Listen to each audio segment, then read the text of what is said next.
Olá pessoal, muito boa noite para você que nos assiste aqui na TVT e nos acompanha pela Rádio Brasil Atual. O Revista Brasil TVT começa agora comigo, Cosmo Silva, e com Ana Rosa Carrara. Boa noite, Ana Rosa. Boa noite, Cosmo. Boa noite também a quem nos acompanha.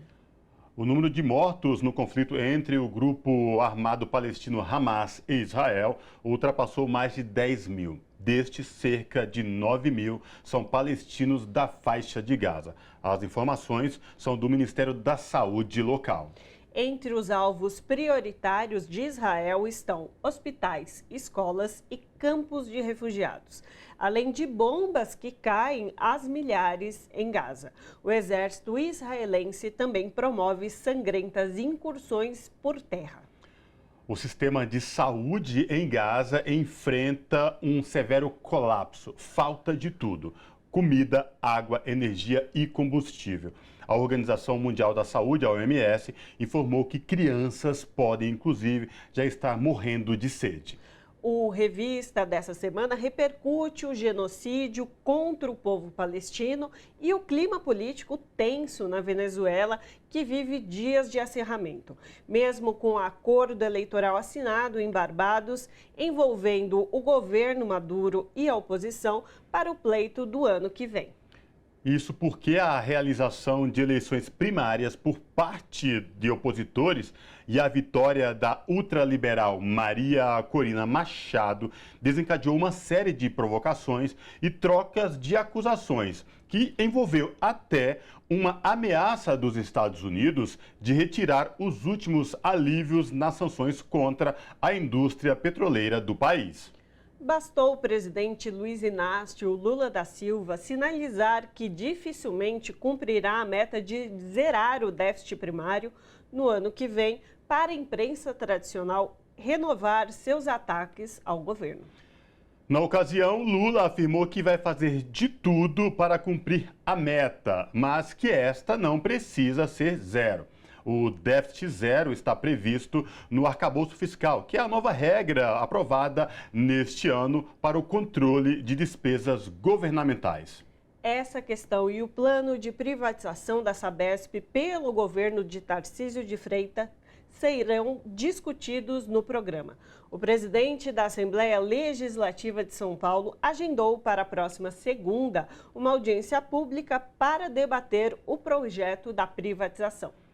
E pescadores afetados pela seca na região norte vão receber auxílio de R$ 2.640. Medida provisória assinada pelo presidente Lula é destinada aos beneficiários do Seguro Defeso. 94 municípios serão alcançados com o pagamento do auxílio. As ações e recursos do governo federal do combate à crise que afeta os estados da região norte já somam mais de 600 milhões de reais. E famílias indígenas Paracanã tiveram que sair temporariamente, com o apoio da FUNAI, de duas aldeias da terra indígena Apireteuá, no sul do Pará.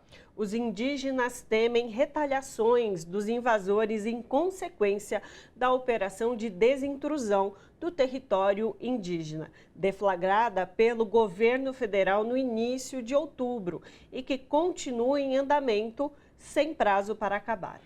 E para finalizar, no nosso momento cultural, vamos falar do legado de Danilo Santos de Miranda para a cultura do Brasil. Sociólogo, filósofo e ex-seminarista, ele dedicou 55 anos de sua vida ao Serviço Social do Comércio, que é o SESC, aqui de São Paulo.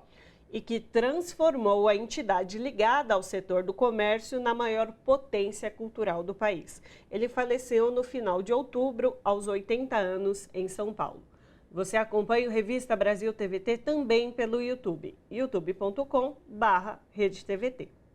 O número de mortos no conflito entre o grupo armado palestino Hamas e Israel já ultrapassou mais de 10 mil.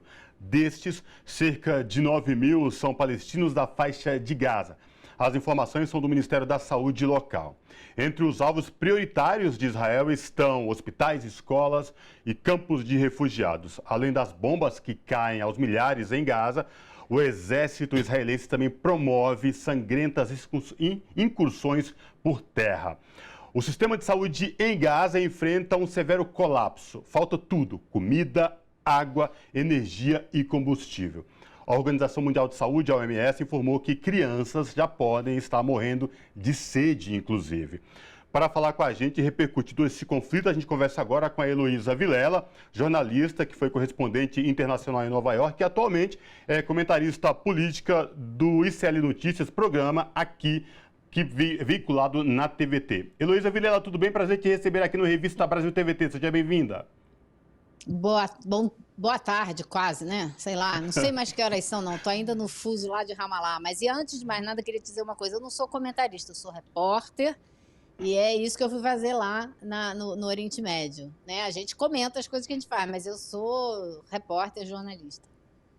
Heloísa, você esteve recentemente lá no Oriente Médio, mais precisamente na Cisjordânia. Queria que você trouxesse um relato para a gente, porque diferente da cobertura tradicional da mídia aqui no Brasil e também no mundo, tem um lado muito que não dá a realidade do que diz respeito a este conflito. Quando a gente fala não traz a realidade, parece que só tem uma versão de um lado que muito se fala de Israel. Você já cobriu em vários momentos crise lá no Oriente Médio, você esteve lá recentemente. Eu queria que você trouxesse para a gente um relato do que você viu e o que você presenciou lá no Oriente Médio. Então vamos lá. Essa foi, na verdade, a minha primeira viagem ao Oriente Médio. Nunca tinha estado na região nem como turista. Eu tenho muita experiência cobrindo eventos nos Estados Unidos, no Canadá, no México, essa região que era a região onde eu mais trabalhava, né? E vi, enfim, cobri coisas muito difíceis, como o 11 de setembro, o furacão Katrina, terremoto no Haiti, por aí vai. E essa cobertura, como você disse, no Brasil e na maior parte do mundo, essa cobertura é toda muito feita a partir do ponto de vista de Israel, porque as empresas mandam seus repórteres para Israel, porque eles dominam o lobby, a narrativa. A gente sabe que o governo de Israel andou pressionando colunistas, redações aqui no Brasil, né, para que maneirassem o tom de quem andava criticando um pouco mais Israel. Então, esse exercício é feito constantemente e o trabalho do governo de Israel junto às mídias do mundo inteiro é constante e tem décadas. E tanto é que eles conseguiram passar para o mundo, criar uma imagem dos palestinos muito negativa. Muito negativa. E eu trabalhei numa empresa onde eu vi, ninguém me contou, eu fui obrigada a tirar do texto que eu ia fazer para ir ao ar uma palavra. Quando eu chamava os palestinos de ativistas ou de manifestantes, eu tinha que botar terrorista. Isso é um exemplo pequeno, mas é nesses pequenos detalhes que vai se construindo uma imagem. E isso a imprensa brasileira fez constantemente. Eu, trabalhando na TV Globo, vi isso, foi ordem da direção da casa, na época do Ali Câmara, pessoalmente, que me mandou trocar a palavra que eu estava usando no meu texto, para aí vocês verem a preocupação.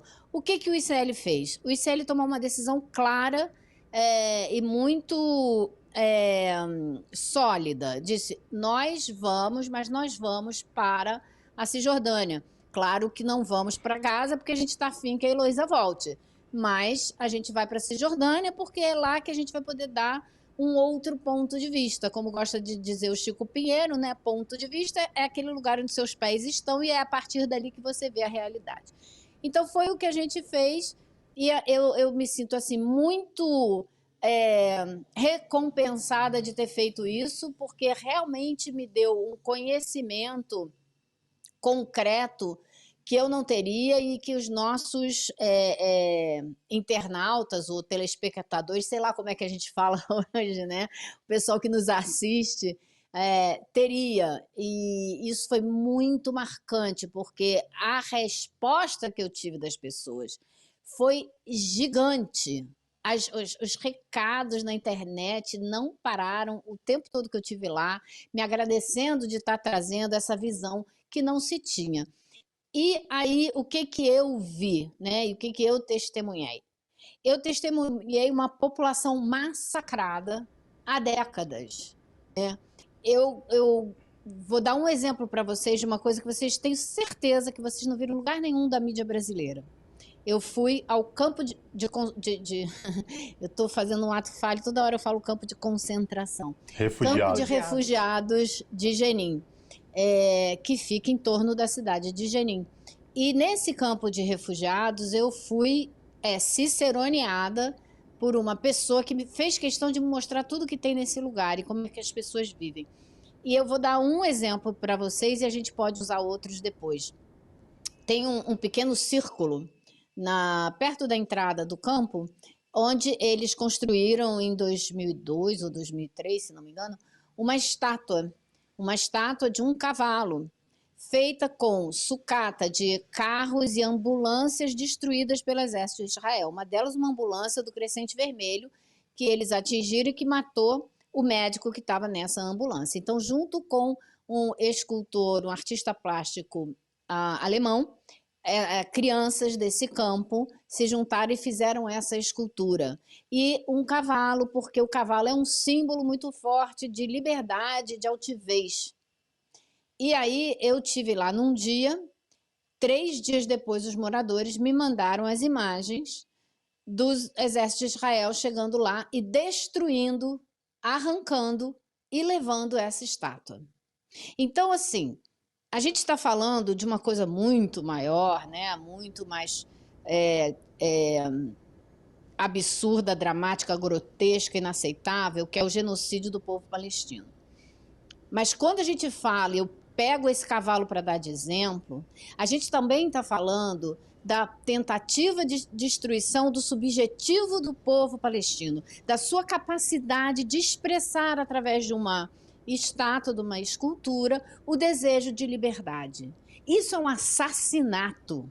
Isso é um assassinato da subjetividade do povo palestino. Isso é de uma crueldade inacreditável, como também é a notícia que a gente teve hoje, que o governo de Israel decidiu que quem está registrado como morador de Gaza, mas tem a permissão de trabalho em Israel, foi hoje mandado embora de volta para Gaza.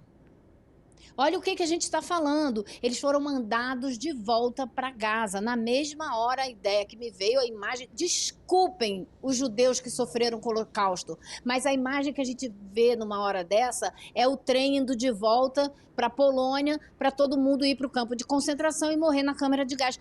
Como assim que eles podem mandar pessoas de volta para um lugar que está passando o que está passando? Mandando para morrer, né? Ou para ser o que sobreviver, ser expulso e morar o resto da vida no Egito. Então, assim, são muitas dimensões, né? Muitos exemplos dessa tragédia. Não é nenhuma tragédia, na tragédia eu acho que é um terremoto. Isso daí é um genocídio mesmo, é uma limpeza étnica, é um processo, é um projeto que está em andamento e que não é de hoje, para exterminar o maior número possível de palestinos e o que sobrar retirar do território e anexar tanto a faixa de Gaza como a Cisjordânia.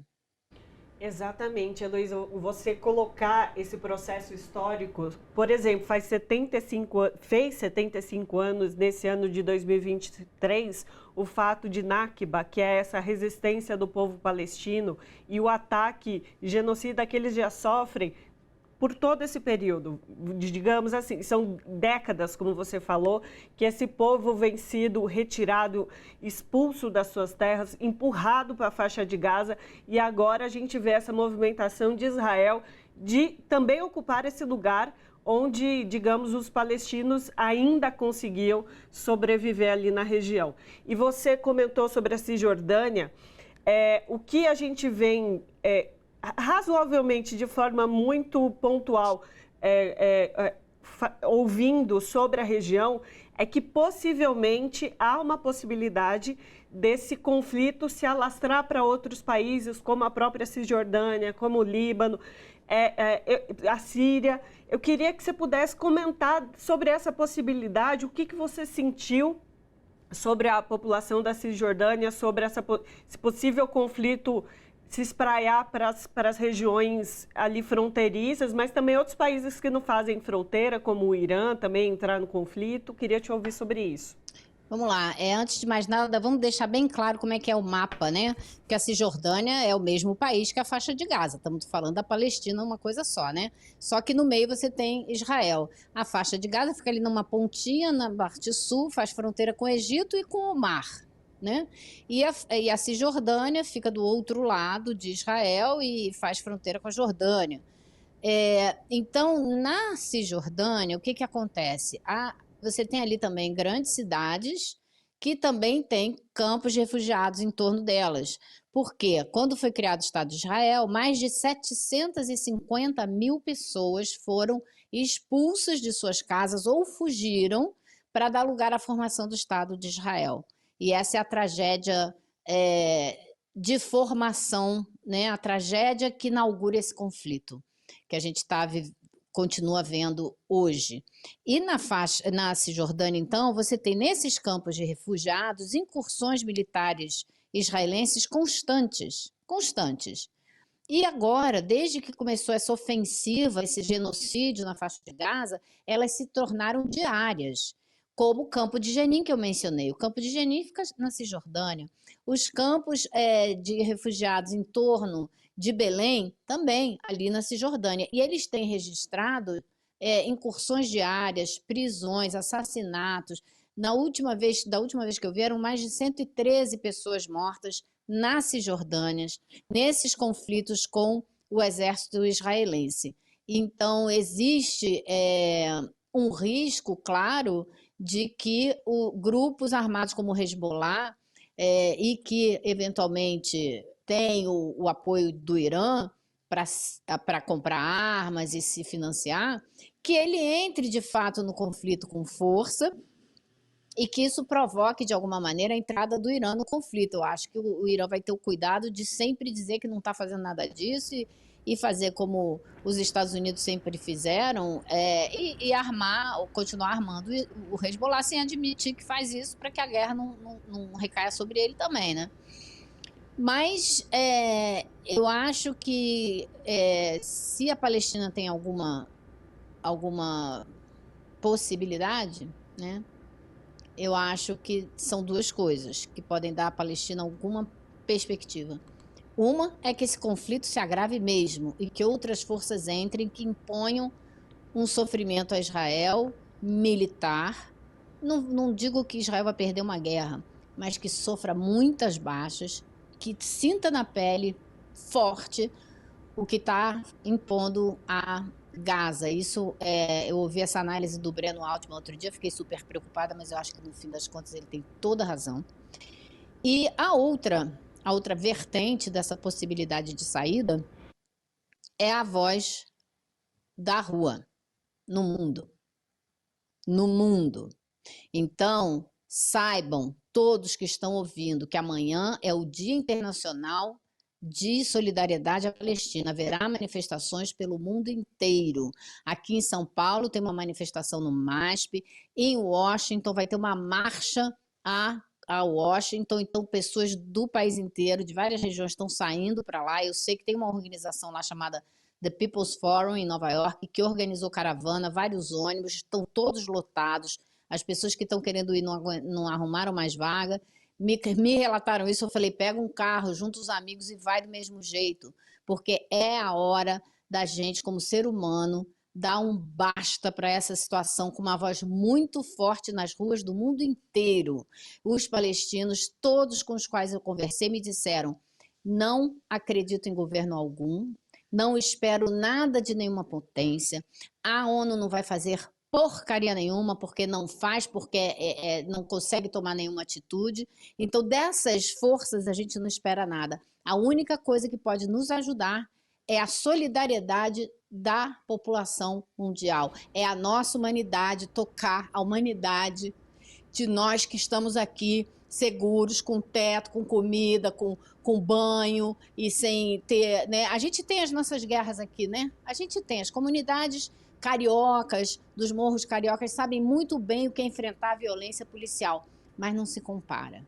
Não se compara, obviamente que não se compara com o genocídio nessa escala que eles estão sofrendo. A gente sofre uma tentativa de extermínio da população preta, pobre, periférica no Brasil, sofre. É a conta-gotas. Eles agora estão enfrentando uma enxurrada. É uma violência em grande escala. E a gente não pode se calar diante do que está acontecendo.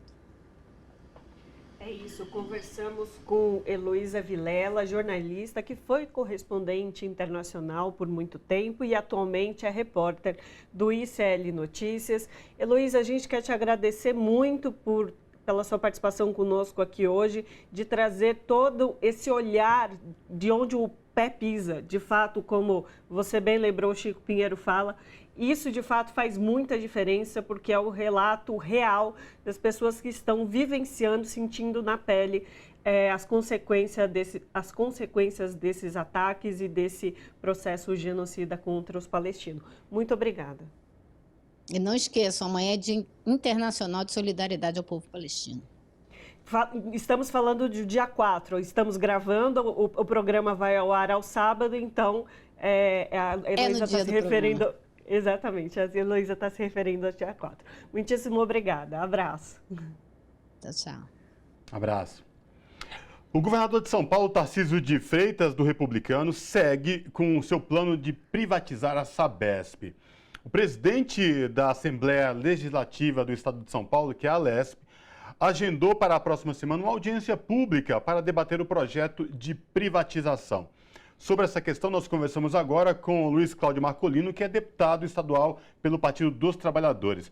Deputado Luiz Cláudio Marcolino, prazer recebê-lo no Revista Brasil TVT. Seja bem-vindo. Muito obrigado, eu que agradeço, Cosmo, Ana Rosa. Estou aqui à disposição para estar conversando com vocês no dia de hoje. Deputado, vamos falar então deste projeto, desta vontade a qualquer custo do governador Tarcísio de Freitas de privatizar de vez a Sabesp. Aliás, a Sabesp e outras empresas de serviços ele pretende privatizar, mas vamos tocar aqui nesse primeiro momento da Sabesp. Muito repercutiu porque esse projeto chegou em outubro na Alesp, de forma atropelando todo o processo, o rito lá da casa. E agora, nessa segunda-feira, foi convocada uma audiência pública pelo presidente da casa. Queria que o senhor falasse para a gente como é que anda de fato esse processo aí e como o projeto de privatizar a Sabesp chegou e está repercutindo na Alesp. Então, a previsão, Cosmo, é que esse projeto entraria na Assembleia só o ano que vem, né, em fevereiro, né, pelos estudos que vinham sendo realizados, pela reunião que o governador tinha feito com os prefeitos, né, tinha uma previsão apenas para fevereiro do ano que vem. Então, o governador antecipou esse processo, né, de mandar o projeto para a Assembleia Legislativa. Ele colocou um projeto, ele colocou como urgência, então o governador ele incluiu como uma urgência, então nós temos 45 dias a partir do momento que o projeto entra, né, na Assembleia para passar pelas comissões, fazer audiência pública, né, e entrar no processo de votação. Então a previsão é que no começo de dezembro esse projeto está pronto para a ordem do dia para ser discutido, né, pelos 94 deputados na Alesp. Então segunda-feira agora tem uma primeira audiência pública chamada, né, pelo presidente da casa, o André do Prado, mas nós estamos trabalhando também os deputados do PT, PCdoB, PSOL, PDT, né, Rede, né, fazer uma audiência pública também no dia 28.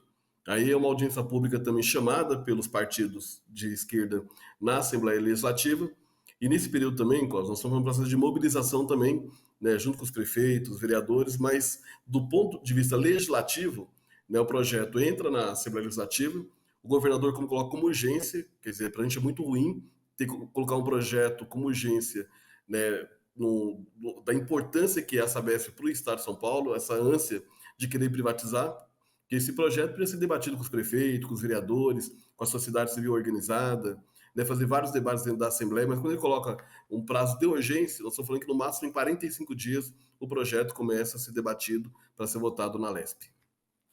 Um deputado, o Guilherme Cortes, do PSOL, entrou com um pedido de medida de segurança para interromper esse processo de urgência. O senhor saberia dizer em que pé está isso? E eu aproveito esse momento para fazer uma segunda pergunta aqui, para também que o senhor comentasse como tem repercutido a mobilização dos trabalhadores e trabalhadoras, não só da Sabesp, mas também do metrô e da CPTM, que fazem um plebiscito popular para conversar com a população sobre esses processos de privatizações. Se o senhor puder comentar esses dois elementos. Não, nós estamos fazendo, na verdade, várias ações jurídicas para tentar, né, brecar o processo da privatização.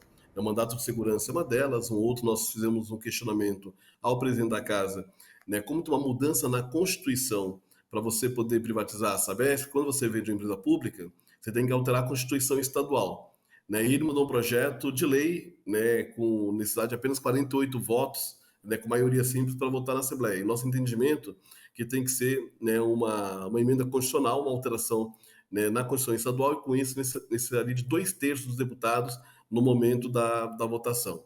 Né, estamos debatendo também em relação ao projeto da Sabesp, né, se você muda o controle acionário da Sabesp, ele passa a ser, né, uma empresa privada, não mais uma empresa pública, né, os municípios que fizeram, né, a adesão, né, aos convênios com né, a Sabesp é obrigada a devolver o serviço para os municípios. Então, sim, estão tendo vários questionamentos jurídicos. Né, combinado com isso, nós estamos fazendo audiências públicas, temos rodado o estado de São Paulo inteiro, fazendo audiências públicas na Câmara Municipal, né, do estado de São Paulo. Né, hoje a Sabesp opera em 376 municípios no estado de São Paulo, dos 645 municípios que tem, né, no nosso estado. Nós estamos indo em várias câmaras municipais, conversando com os vereadores, com os prefeitos, com a população, e estamos também organizando e participando também do plebiscito. Aí via os movimentos sociais, o movimento sindical. No dia 28, inclusive, está previsto, né, para que seja entregue ao dia da entrega também, né, do resultado do plebiscito. E essa combinação da entrega do plebiscito, né, a ideia é fazer uma grande manifestação também, uma nova paralisação, né, no estado de São Paulo, né, deixando aí o recado, mais uma vez, com o governador. Né, a primeira paralisação que teve com a Sabesp, metrô, CPTM, né, inclusive servidores da USP, né, a população começou, né, prestar atenção no processo da privatização da Sabesp. Até então o pessoal, né, nem imaginava que isso estava acontecendo. Então, quando teve ali a paralisação, né, a população começou a assinar inclusive mais o plebiscito. Tem muito mais gente hoje assinando o plebiscito. Aquela paralisação chamou a atenção, né, da população sobre o que o governo Tarcísio estava fazendo no estado de São Paulo. Então foi uma aparição importante, positiva, o plebiscito está sendo muito bem aceito no estado de São Paulo, né, uma mobilização muito forte do movimento sindical e do movimento social também. Então o parlamento, nós estamos acompanhando esse processo também, e aí nos próximos dias deve ter a finalização desse processo e a entrega na LESP. Combinado com isso também, né, nós estamos fazendo um projeto de iniciativa popular também para barrar aqui o processo. Né? Então já está sendo encaminhado para as câmaras municipais, para que o pessoal possa, né, para fazer uma ação civil pública, para poder tentar também barrar a pressão da Sabesp no estado de São Paulo. O senhor falou dessa totalidade de municípios ao qual a Sabesp serve, né, com seus serviços, que chega até a população. Eu vou trazer um exemplo aqui sobre essa questão da mobilização, o quanto a população está se dando conta do papel e do quão é importante ter uma empresa pública para cuidar, no caso da água que é servida aqui em São Paulo. A Sabesp também, além da água, também faz saneamento, enfim. No Rio de Janeiro, o serviço de água foi privatizado, a cidade foi privatizada e constantemente a população vem sofrendo lá no Rio de Janeiro, na cidade do Rio de Janeiro especificamente, com essa questão depois que o serviço foi privatizado. Não só na qualidade do serviço prestado, da água, mas também da tarifa, que subiu muito, muito alta. O senhor acha que a população, a partir do momento que ela se der conta do quão é importante, o que está em jogo, serviço, qualidade, esse projeto de privatização pode ser enterrado ou pode frear lá na LESP, então, essa ideia do governador Tarcísio de Freitas, deputado? Então, Costa, nós estamos trabalhando, né, na verdade, além desse debate do custo da água, o papel que a água de saneamento básico tem no estado de São Paulo também. Nós tivemos uma audiência pública, né, agora há poucos dias, lá na cidade de Lins. Lá nós tínhamos praticamente, dos 15 vereadores, 14 assinaram, né, uma carta contrária, né, à pressão da Sabesp.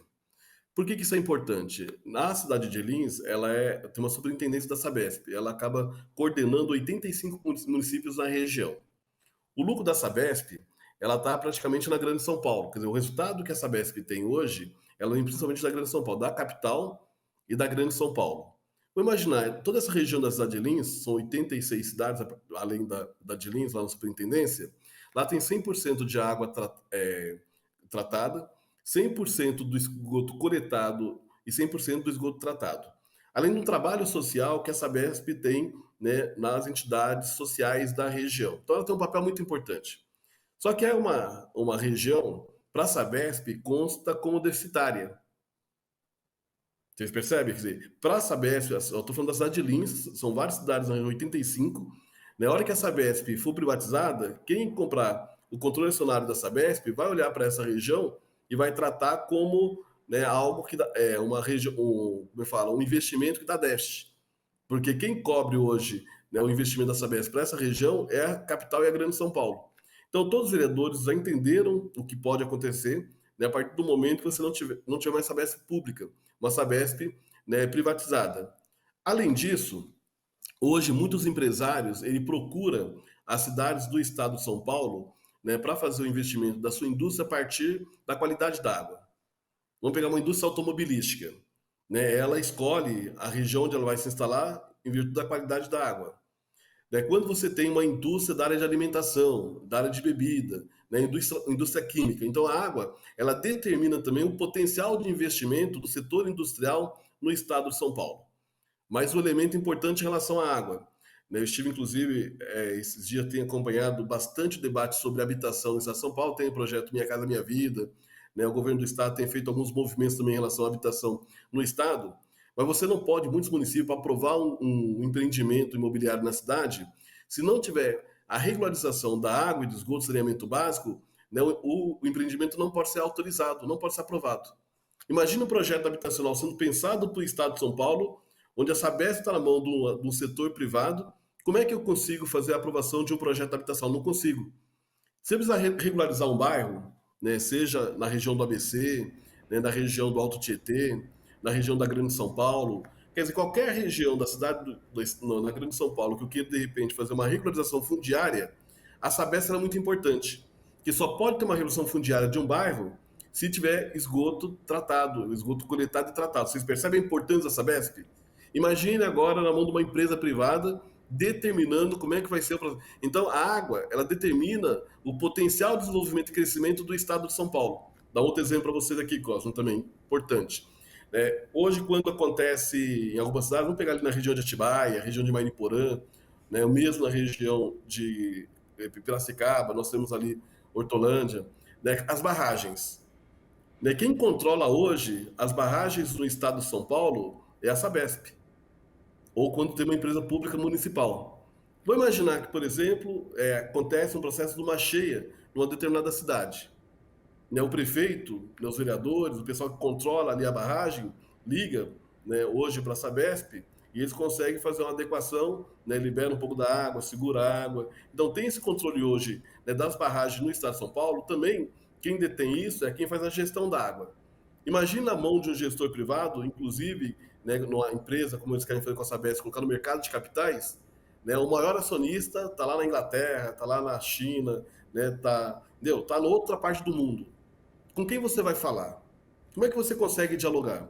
Então a gente tem que entender que a Sabesp, além de aumentar o preço da água, seja para o consumidor final, que somos nós os consumidores, ou para o setor industrial, empresarial, também vai mexer na estrutura da gestão da água, né, do Estado de São Paulo, no desenvolvimento do Estado de São Paulo. Então é um risco para a gente a aprovação da Sabesp, né, como o Tarcísio colocou essa urgência, né, que a gente já falou, não teria necessidade de colocar uma urgência, né, para fazer um debate de uma empresa tão importante como essa, ele colocou, né, e tem outros interesses que não é só, né, a preocupação com a população da cidade de São Paulo, do estado. Deputado, a gente tem um minuto final aqui para conversar. Eu não posso deixar de comentar com o senhor sobre o pedido de emenda à Constituição do governo Tarcísio de Freitas, que diminuiria o investimento do Estado de São Paulo em educação de 30% para 25%. Isso, basicamente, ali envolveria uma cifra de mais ou menos 9 bilhões de reais. Gostaria de ouvir o senhor sobre essa proposta do governador e quais seriam as consequências. Ana, primeiro, não seria necessário fazer mudança na Constituição, tirando dinheiro da educação, passando para a saúde, como que eles colocam lá. Não é, ele não vai fazer. Se ele fizesse apenas uma adequação, né, nas desonerações fiscais que o governo fez, né, nos últimos anos, nós estamos falando de bilhões de reais que poderia ser revertido para o cofre do Estado. Né, esse ano, a maioria dos municípios não vai fechar a sua conta, né, em virtude da queda da arrecadação do ICMS, do IPVA, em virtude da desoneração. O governo podia fazer uma adequação, né, garantir o recurso para a educação, porque quando você mexe na estrutura da educação, não é só na educação básica. Nós estamos falando da ciência, da pesquisa, das universidades, porque hoje o governo do estado de São Paulo tem 30%, né, do orçamento para a educação, porque está incluso também as universidades, os institutos de pesquisa, né, então por isso que é 30%. Então, de novo, é um governador que não conhece o estado de São Paulo, né, quer fazer uma adequação, seja vendendo a Sabesp, a CPTM, o metrô, e agora tirar recursos da educação porque não conhece de fato, né, o nosso estado. Então a bancada do PT, do PSOL, do PV, do PCdoB, do PDT, né, tem feito lá uma oposição permanente ao PSB também na Assembleia Legislativa, e não será diferente nem no projeto da educação que tira o recurso, né, do orçamento da educação, segundo ele, que é para passar para a saúde, não vai ser para passar para a saúde, e também agora que é privatizar uma empresa tão importante como a Sabesp. A Sabesp é um patrimônio do povo do estado de São Paulo, vamos fazer de tudo para que ela não seja privatizada. Vai ter audiência pública agora, na próxima semana, segunda-feira, às 14h30, é importante a participação da população do estado de São Paulo, mas também participe durante todo o mês de novembro, que vai ser um mês quente lá na Assembleia Legislativa. Tá certo, perfeito. Conversamos com Cláudio Marcolino, que é deputado estadual pelo PT, e falamos aqui sobre os planos e organizações do governo Tarcísio de Freitas sobre a empresa Sabesp e toda a mobilização também que tem sido feita na Alespr para barrar o projeto. Deputado, muitíssimo obrigada pela sua participação conosco aqui hoje.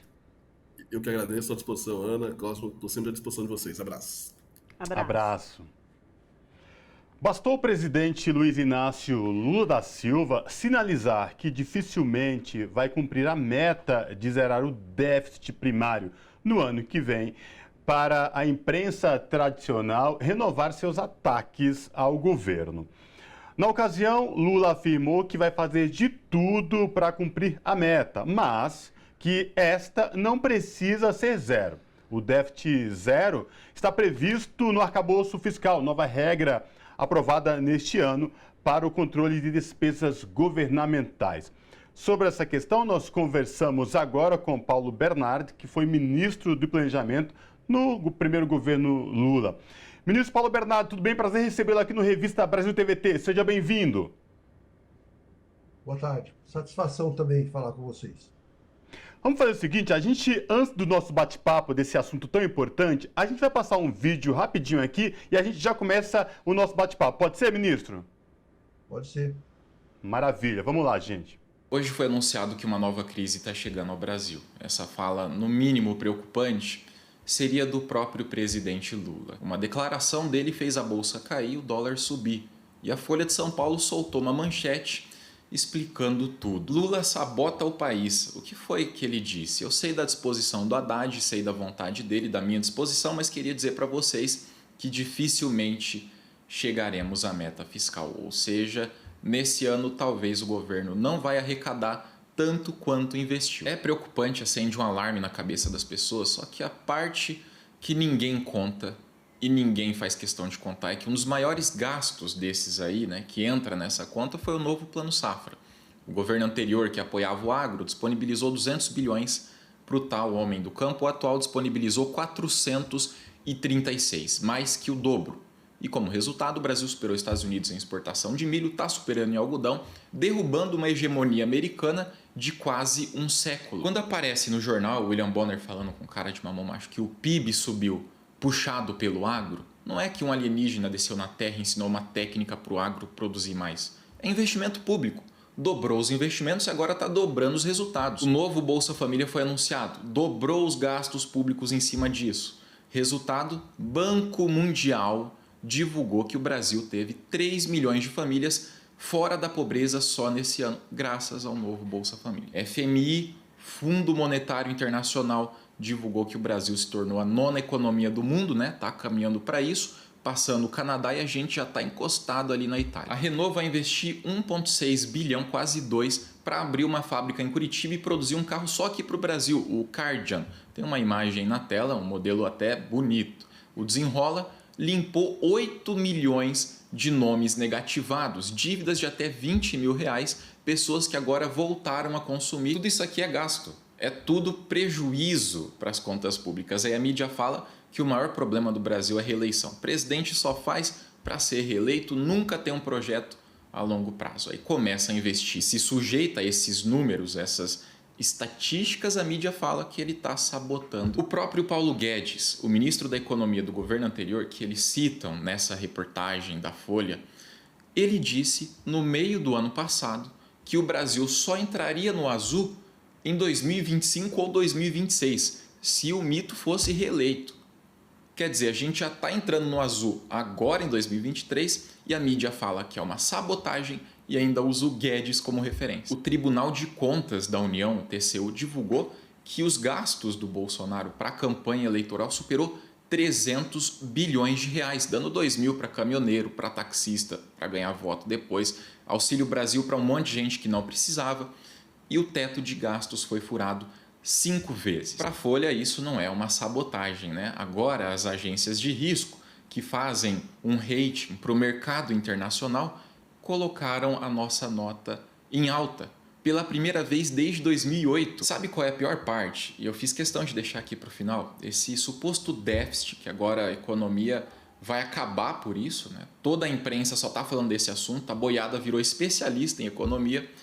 Depois de todos os investimentos, e o Guedes já estava falando, a gente já está em 0,25% a 0,5% apenas, é quase nada.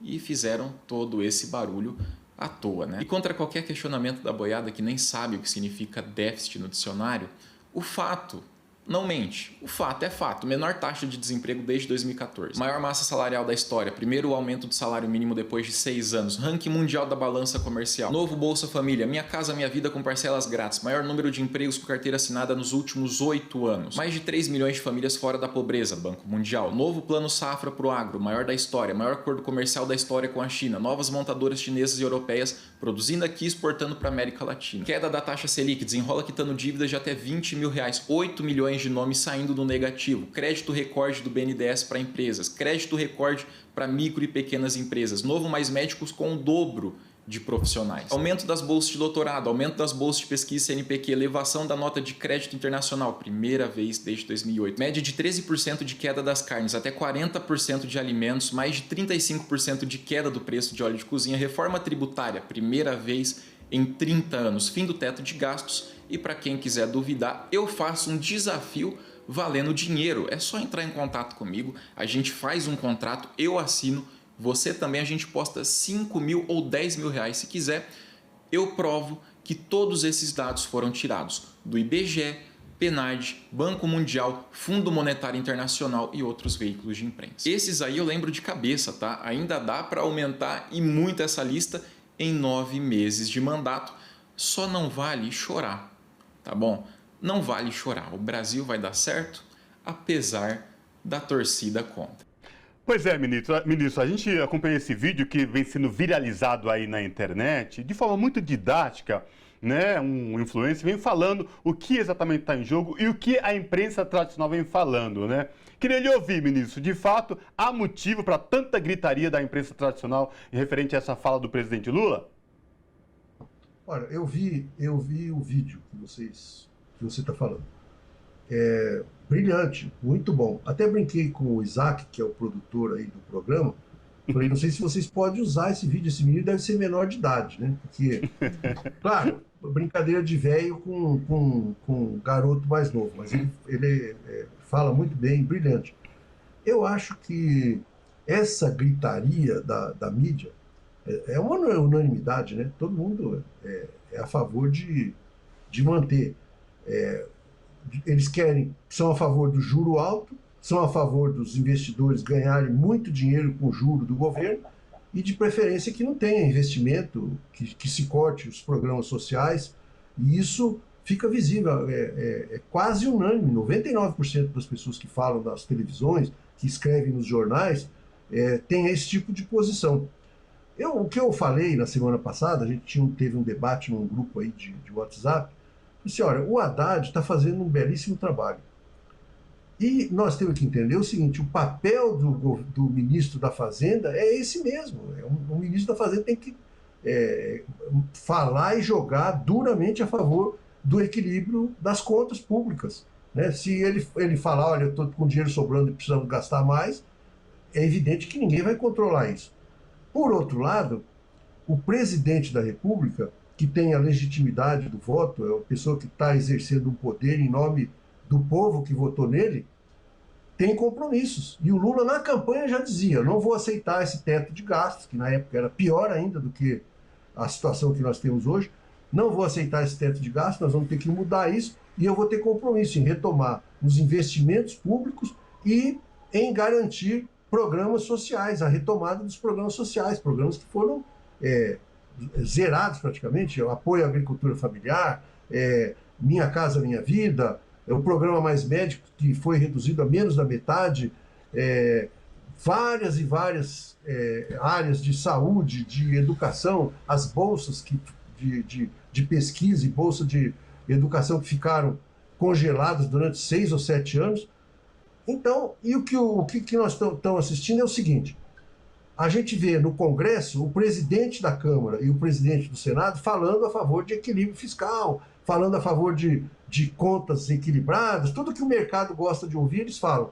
Só que, ao mesmo tempo, criam mais despesa, querem mais emendas para ser executada, e quando o governo diz, como o ministro Fernando Haddad está dizendo: olha, nós precisamos recuperar a receita que foi perdida por problemas aí de legislação que foram feitos. É o caso de grandes empresas que receberam subvenções em cima do ICMS e agora eles não aprovam. Quer dizer, então, quando é para aprovar um pouquinho a mais de receita para o governo, eles não aceitam, acham que tem que gastar mais e ficam falando que o governo tem que fazer equilíbrio. Isso é brincadeira, um negócio desse. Claro que não é sério. Então, o Lula, nosso presidente, está olhando e está vendo o seguinte: o que vai acontecer? Então, ele fala em déficit zero, aprova o orçamento, não vão aprovar a receita que eu preciso. Quando chegar em fevereiro, o Haddad vai lá e vai falar para o Lula: olha, nós não temos condição de executar tal programa, nós não temos condição de fazer tudo isso porque vai precisar contingenciar 150 bilhões. Isso sempre acontece, o governo sempre é assim. Porque, repetindo, o ministro da Fazenda tem a obrigação de falar isso. Então, o Lula já pôs o pé na porta e falou: olha, déficit zero, tudo bem, mas se não for para cortar as obras, se não for para cortar os programas sociais, né, vamos resolver do lado da receita, ou então vamos mudar a meta, que é uma forma humana de ver a coisa, uma forma correta de ver a coisa. É olhar para as pessoas, é olhar para as necessidades do país, e não olhar só para os interesses de quem ganha dinheiro com juro, sabendo que o nosso os juros do Banco Central hoje são os maiores do mundo. Né? E só para encerrar, que vocês também querem falar, você veja o seguinte: a semana passada essa semana, aliás, antes do feriado, teve reunião do Banco Central, o Banco Central se reúne lá pomposamente, diz que o governo tem que manter a meta de superávit, que não sei o quê, déficit zero e etc., e no intervalo foram lá apoiar a Assembleia dos Servidores que queria aumento salarial. Quer dizer, o Copom, além de ser a favor do arroxo fiscal, é a favor eles são sindicalistas, eles foram lá discutir como é que faz para aumentar o salário. Mas quando aumenta o salário do pessoal do Banco Central, eu não vou nem entrar nesse mérito, porque se é justo ou não. Aumenta o salário do Banco Central, tem que aumentar na Fazenda, tem que aumentar no planejamento, tem que aumentar na AGU, ou seja, então nós estamos falando de alguns bilhões aí que não está nessa conta do déficit zero. Eu achei uma demagogia, assim, uma coisa, um deslize imperdoável. Como é que você é a favor de déficit zero e vai fazer assembleia para aumentar salário? Quer dizer, vou ficar bonzinho, vou fazer política aqui em cima dessa questão? Acho que nós temos que abrir o olho com essa discussão. E aí eu gostaria de ouvi-lo também, ouvir o senhor, sobre um outro aspecto. A economia não é só um elemento ou um dado em específico. Se a gente está falando de meta zero, a gente não está falando de toda a economia do país. Há uma perspectiva de que o PIB alcance um crescimento de 3%. Há uma avaliação, inclusive, do próprio mercado financeiro, de banqueiros, de que o crescimento está favorável, de que os bons ventos voltam a correr aqui no país. Não seria, assim, uma displicência com esse dado sobre o crescimento e sobre o PIB, olhar só para a meta zero e falar só dela? Ana Rosa, você tocou num ponto fundamental que eu devia ter falado também, né? Porque eu acho que a condução da economia está indo muito bem. Vai bater em 3% de crescimento. O desemprego está em menos de 8%, 7,7%. O número de pessoas empregadas está batendo em 100 milhões de pessoas. As coisas estão andando bem na economia brasileira, né? Contra todos os prognósticos do mercado. O mercado dizia que não, que ia ser 0,8%, que não sei o quê. Eles, na verdade, estavam torcendo contra. Vamos ser sinceros, o mercado financeiro torceu descaradamente para o Bolsonaro na eleição de 2022, votou no Bolsonaro, né? Eles toleram o fato de ter um governo do PT, eles acham que o Haddad é um mal menor, tudo bem, deixa esse Haddad aí e tal, mas eles não gostam e torceram contra. Todas as estimativas do mercado estavam erradas, todos, é impressionante, porque eles não fazem conta para valer, até porque tem gente competente ali, não são incompetentes. Eles são torcedores, eles fazem conta distorcida para tentar derrubar o governo da credibilidade pública. E, ministro, outra questão também que ainda diz respeito a esta velha falácia da mídia tradicional. Engraçado que quando se fala em crescimento com responsabilidade social, né, sempre vem essas críticas exacerbadas. Por exemplo, a Folha de São Paulo com a manchete de que Lula sabota o Brasil. Mas aí se esquece exatamente que para tudo isso o crescimento tem que vir acompanhado de desenvolvimento sustentável, responsabilidade social, controle da inflação, crescimento, número de empregos, mas em nenhum momento eles falam dessa questão. Parece que vive em outra realidade ou seria demais falar essa expressão, ministro? Eles não estão nem aí, vamos ser sinceros, não estão nem aí para o povo, né? Não estão preocupados. Você veja o seguinte, no governo Bolsonaro, a situação estava tão ruim que a população tinha que fazer fila para comprar osso nos mercados. Tinha que comprar. Esse ano a carne baixou o preço, as pessoas aumentou muito o consumo de carne no Brasil e eu estou achando que vai continuar aumentando. As pessoas, o salário aumentou, o ganho de salário aumentou, o número de empregados aumentou, então as pessoas tendem a consumir, que é uma coisa justa, até porque todos têm o direito de ter acesso a esses bens e a esses produtos. Mas o mercado achava que o tempo da fila do osso estava bom, entendeu? Porque eles estavam ganhando o juro deles e é o único objetivo deles. Na verdade, eles estão preocupados é o seguinte: quanto o governo vai economizar para pagar a dívida com esses juros que, repito, são os maiores do planeta. Eu acho que eu falei desse negócio do Copom lá se reunir depois, e eu acho que o Brasil é o único país da galáxia que o presidente do Banco Central passa o ano inteiro falando em cortar gastos e depois vai para uma assembleia fazer discurso contra o governo para protestar pelo aumento de salário. Né? Repetindo, não nada contra o aumento de salário, se tiver condição tem que dar. Agora, para de demagogia, para de fazer leviandade, né? Eu acho que não pode ser desse jeito. Aí, nesse mesmo caminho, do processo, digamos, da leviandade com as informações, parece que ao tratar desse elemento e criticar o governo, a imprensa esqueceu do histórico. O Samuel Borelli, que é esse influenciador que a gente passou o vídeo antes da nossa conversa, é um influenciador que traz muitos dados, ele traz elementos, ele não faz uma abordagem simplesmente pessoal ou uma análise personalista, né? Ele traz dados e ele, inclusive, salientou a questão de que, no processo eleitoral, o Paulo Guedes, antigo ministro da Economia, já dizia que o crescimento só viria daqui uns 2 anos, lá em 2025. Então, quer dizer, a imprensa esquece que as coisas são um processo, tem histórico, olham só por um dado isolado. É esse tipo de análise que a gente pode esperar sempre dessa imprensa? Lamentavelmente é.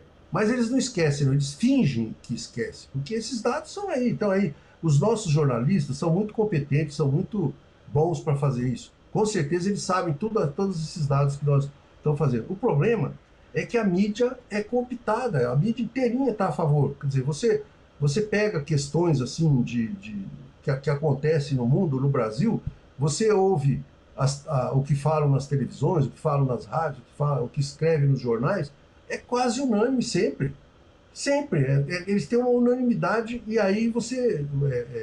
É difícil combater isso, mas eu acho que a gente tem que ter claro que eles são muito competentes e sabem os números, sabe? Não é que não, eles estão engajados, é diferente. Hoje eu estava vendo o jornal falando da questão da polêmica entre o Haddad e os outros ministros, e aí estavam falando o seguinte, não, eu estava falando, é um monte de fofoca, não é baseado em fatos, é um monte de fofoca absolutamente engajada na discussão, que fica até difícil você acompanhar o que está acontecendo. Enfim, eu vi agora, estava vendo aqui, estava olhando aqui no celular, que estava tendo aquela reunião do Lula com os ministros. E aí o Lula falou alguma coisa lá dizendo o seguinte, que para a Fazenda, dinheiro bom é no Tesouro. Para a presidência, dinheiro bom é em obra. Quer dizer, eu continuo achando, cada um tem que ter o seu papel. Né?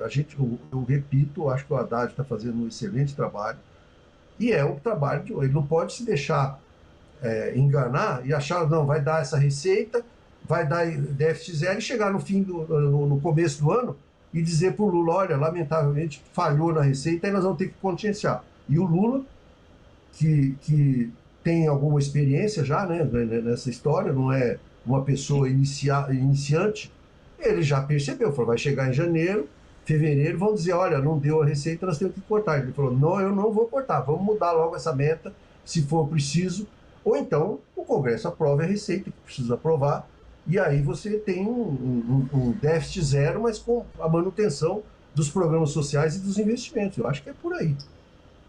Perfeito. Conversamos com Paulo Bernardo, que foi ministro do Planejamento do governo Lula, e falamos aqui sobre a economia e a repercussão que a imprensa, a mídia corporativa vem fazendo do atual governo Lula.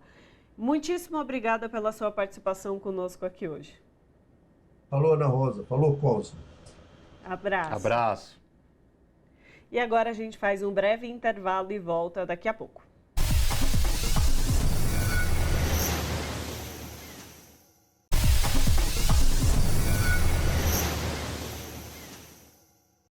De volta com Revista Brasil TVT, aqui na TVT e também na Rádio Brasil Atual. A Venezuela vive dias de acirramento e clima político tenso, mesmo com acordo eleitoral assinado em Barbados, envolvendo o governo Maduro e a oposição para o pleito do ano que vem. Isso porque a realização de eleições primárias por parte de opositores e a vitória da ultraliberal Maria Corina Machado desencadeou uma série de provocações e trocas de acusações, que envolveu até uma ameaça dos Estados Unidos de retirar os últimos alívios nas sanções contra a indústria petroleira do país. Para falar com a gente sobre o clima político na Venezuela, nós conversamos agora com o Lucas Stanislau, que é jornalista e correspondente do Brasil de Fato lá em Caracas, na Venezuela. Lucas Stanislau, tudo bem? Prazer te receber aqui no Revista Brasil TVT. Seja bem-vindo. Olá, Cosmo, Ana. Olá a todos que nos acompanham. Prazer grande estar aqui. Obrigado pelo convite. Lucas, vamos falar então desse momento vivido aí na Venezuela. Existia a sinalização dos Estados Unidos, vinha aliviando aí as sanções contra a indústria petroleira do país, para melhorar a situação.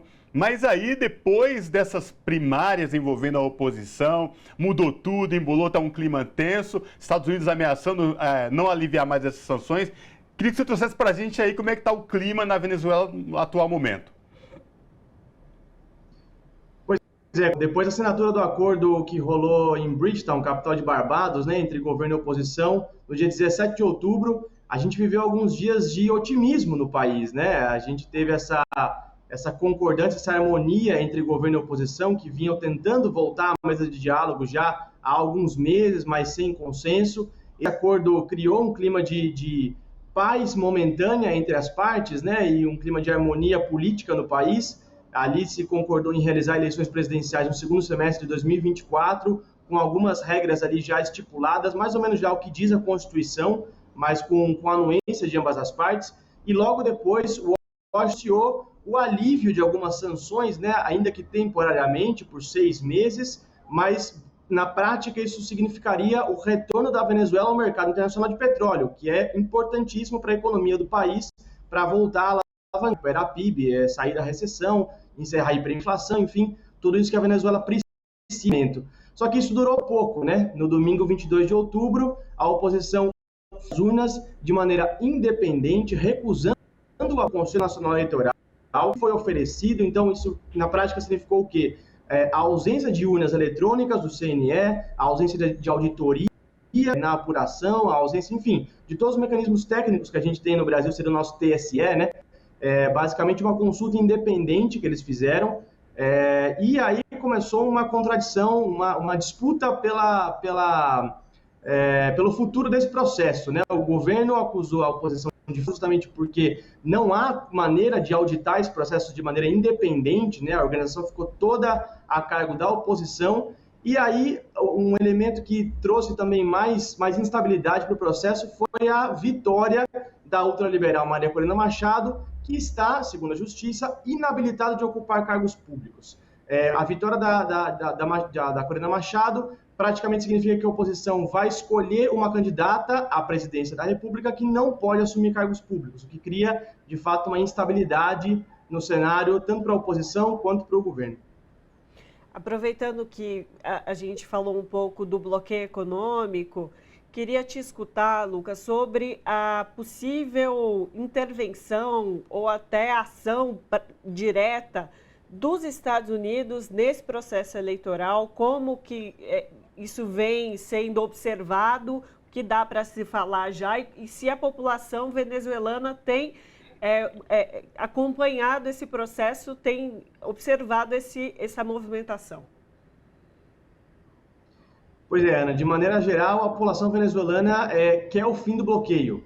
Segundo a maioria de pesquisas de, enfim, institutos de pesquisa, né, e que fazem consultas da população, a maioria dos venezuelanos querem o fim do bloqueio, é algo entre 80% a quase 90% da população que pede o fim do bloqueio. Por parte de Washington, tem duas alternativas, né?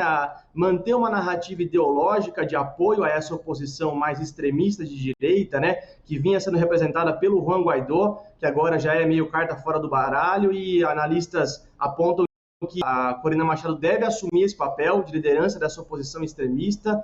E, por outro lado, os Estados Unidos também precisam do petróleo venezuelano, né? Então tem esse caráter mais pragmático nas negociações. Até por isso que o presidente Joe Biden abriu uma linha de negociação direta com o presidente Maduro, não mais pela oposição. Então, a oposição perdeu muita força política de barganha nesse processo. Questões práticas dos Estados Unidos, que vivem, a gente sabe, uma crise energética, né? E ano que vem também é ano eleitoral nos Estados Unidos. Então, o presidente Biden está de apoio de eleitores venezuelanos e também em melhorar a crise interna dos Estados Unidos, questão de inflação, combustível, ele precisa disso para poder ser reeleito, né? Agora, Lucas, você tocou nessa questão do Guaidó, né? Que você falou praticamente carta fora do baralho. Como é que foi depois daquele turbilhão todo, aquela loucura, pedir apoio internacional? Ele praticamente acabou com a carreira política dele, não acabou? Como é que está o clima vivenciado aí, já pensando no pleito eleitoral do ano que vem? Porque nas primárias agora da oposição vem essa ultraliberal, Guaidó fora do baralho, o clima especificamente, governo, oposição, como é que está lidando? Pois é, Cosmo, o Guaidó ele tem uma trajetória política muito inusitada, porque ele nunca foi uma personalidade muito grande, nem no meio opositor. Ele participou de uma eleição só na vida dele, foi eleito deputado para o Parlamento Nacional, uma vez só, com um pouco mais de 20 mil votos, então nem é uma votação expressiva, e acabou que assumiu essa figura inventada, completamente fake, a gente fala, né, do governo interino, autoproclamado, que foi apoiado pelo ex-presidente Donald Trump, por isso ele surgiu como uma personalidade internacional, mas dentro da Venezuela ele nunca teve essa projeção toda.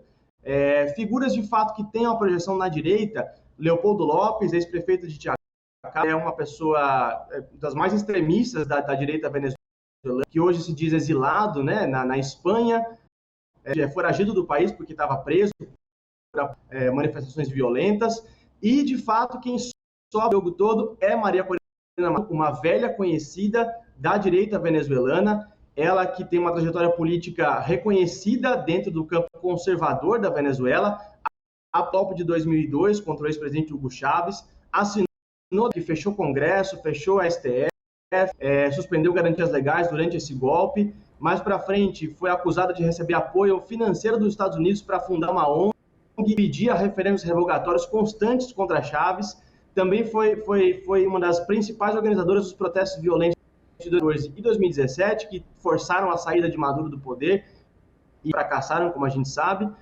Então, a Machado ela é uma figura mais tradicional da direita venezuelana e parece que agora ela quer forçar a voz dela diante da justiça eleitoral, mas vai ser uma judicial e a gente não sabe qual o papel que Washington pode ter, de pressionar o governo Maduro para aceitar a habilitação dela ou manter essa Machado inabilitada e escolher eventualmente outra figura para representar esse campo.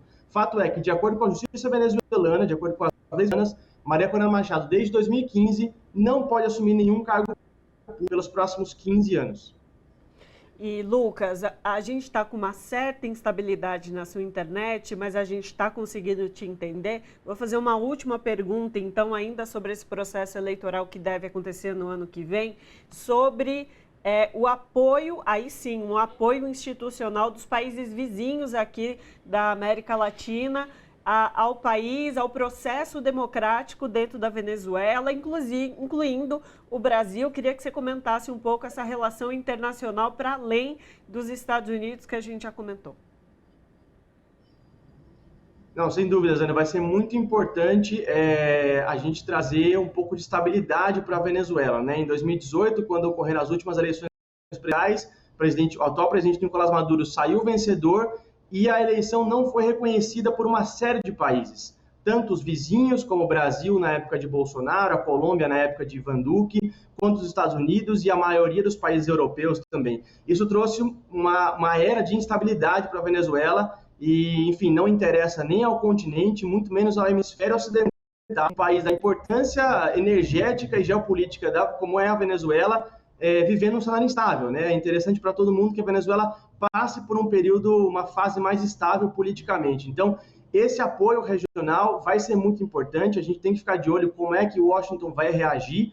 Eu acho que a tendência é que Washington queira que a Venezuela se estabilize para poder estabilizar o mercado petroleiro internacional. E muito importante também, Ana, no acordo que foi assinado em Barbados, ali está previsto o acompanhamento de organismos internacionais para observar as eleições presidenciais. Então, Centro Carter já está definido, observação da ONU e missão da União Europeia também. Isso deve trazer certa estabilidade tanto para a eleição quanto para o pós-eleição, né, para o respeito dos resultados que saiam das urnas também. E a gente teve um pouco mais de estabilidade com a sua internet agora, conseguimos te ouvir perfeitamente. E a gente agradece ao Lucas Stanislau, que é jornalista e correspondente do Brasil de Fatos em Caracas, e conversou conosco sobre o atual contexto político do país. Lucas, muitíssimo obrigada pela sua participação conosco. Obrigado a vocês, um abraço a todos. Abraço. Pescadores afetados pela seca na região norte vão receber auxílio de R$ 2.640. A medida provisória assinada pelo presidente Lula é destinada aos beneficiários do seguro-defeso. Ao todo, 94 municípios serão alcançados com o pagamento deste auxílio. As ações e recursos do governo federal de combate à crise que afeta estados da região norte já somam mais de 600 milhões de reais. Sobre essa questão, a revista Brasil TVT conversa agora com Ayrton Faleiro, que é deputado federal pelo Pará. Deputado Ayrton Faleiro, tudo bem? Prazer recebê-lo aqui no Revista Brasil TVT. Seja bem-vindo. Bom dia a vocês, bom dia aos nossos telespectadores. Olha, um informe, eu estou aqui em Alter do Chão. Olha, hoje é o Festival de Cinema aqui de Alter do Chão, que é uma iniciativa do nosso mandato, vai até domingo, então quem puder participar de forma presencial ou virtual, é só sucesso aqui. Cinema em Alter do Chão. E também aproveitei fazer visitas ali na região da seca, né? E eu estou aqui para a gente conversar sobre essa temática, né? Primeiro, dizer assim de que nós precisamos fazer uma reflexão profunda, porque se a gente discutir apenas ações mitigatórias, que são muito importantes, eu digo ações emergenciais, como essa do seguro defeso para pesca, que está ajudando muito, isso é muito importante, como trazer Bolsa Família antecipada para as famílias que estão passando por dificuldade, ou então um crédito para agricultura familiar e populações tradicionais que estão precisando muito para recuperar suas lavouras, né? Ou seja, uma reestruturação produtiva, né? O combate aos incêndios, que aqui está só fumaça, né? Inclusive com incêndios criminosos aqui, né? Gente que sai botando fogo, essa turma da maldade que não quer preservar a Amazônia, os negacionistas, né? Tudo isso é importante, mas nós precisamos fazer com que a gente tenha uma leitura das causas dessa seca, porque nós vivemos um debate global hoje em que tem uma turma que acha que a intervenção humana não tem nada a ver com as alterações climáticas, com a emergência climática, com a crise climática. E tem nós e outras pessoas, como os outros, que pensam diferente, que é exatamente a intervenção humana na natureza que está levando às alterações climáticas. Eu gosto muito de uma frase do Leonardo Boff, em que ele diz que se nós não dermos um cavalo de pau na intervenção com a natureza, nós estamos caminhando para a nossa possível extinção enquanto espécie, né? E ele até brinca, não é porque nós somos inteligentes, etc., que a gente não pode ser extinto por uma reação da natureza. E ele menciona os dinossauros, né, que eram bem maiores que nós. Então eu estou aproveitando desse debate também para que essa reflexão venha a COP30 aqui para o Pará, para a Amazônia, para o Brasil, né? Nós estamos indo agora na COP lá em Dubai e assim por diante. Então vamos fazer esse debate com um olhar mais também estruturante e do que tem causado essas secas. Deputado, a partir desse contexto que o senhor vem nos colocando, eu queria saber qual tem sido o impacto dessa seca tão agravada que vem ocorrendo aí na região para a vida cotidiana das pessoas. Vários municípios estão em estado de emergência, mas eu queria que o senhor pudesse trazer um relato do que, de fato, isso interfere na vida das pessoas, das crianças, das mulheres, dos idosos, como que esse aspecto ecológico, que é uma consequência aí da ação humana, afeta as populações locais. O senhor já trouxe alguns elementos, mas eu queria que o senhor trouxesse um relato mais sobre esse dia a dia. Bom, a situação é dramática, né? Aqui na Amazônia, os nossos rios são nossas estradas e tem muitos rios que estão sem condição de navegação, tanto para chegar os alimentos, como para as pessoas se deslocarem, como para chegar os serviços públicos de saúde, educação, né? E o que a gente está observando é peixe morrendo, boto morrendo, e isso vai interferir na pauta alimentar das pessoas, né? As plantações do pessoal da agricultura familiar, da população tradicional, bananeira desabando, o coco morrendo, são as frutíferas morrendo, e uma estiagem, que já era a hora de começar a chuva aqui, começar o plantio. Então, nós vivemos uma realidade que está ameaçada a safra futura, né? As populações indígenas vivendo o mesmo drama, o mesmo problema, né, com seus plantios, né? A água, né, que estava sendo usada hoje não serve mais, então nós temos um problema de abastecimento d'água, de alimentar, da saúde chegar até as pessoas, né? E nós precisamos muito do socorro do governo federal para nos atender nesse momento duro que nós estamos vivendo aqui na região. Deputado, o senhor está em Alter do Chão, o senhor está falando de um festival de cinema. Festival de Cinema, ele se preocupou com essa questão, ele está abordando essa questão, está falando da COP30, por exemplo, deste momento tão importante de mudanças climáticas, de quanto a ação do homem vem sendo prejudicial e que é para ontem, não dá mais, talvez seja uma situação que não dê mais para reverter. Como é que o festival vai tratar essa questão? Bom, o Festival de Cinema, ele nasceu, inclusive, com uma proposição do nosso mandato, aqui junto com fazedores e fazedoras de cultura, para que a gente possa falar da Amazônia, falar das nossas belezas, das nossas riquezas, da nossa ancestralidade, das nossas experiências socioculturais, né?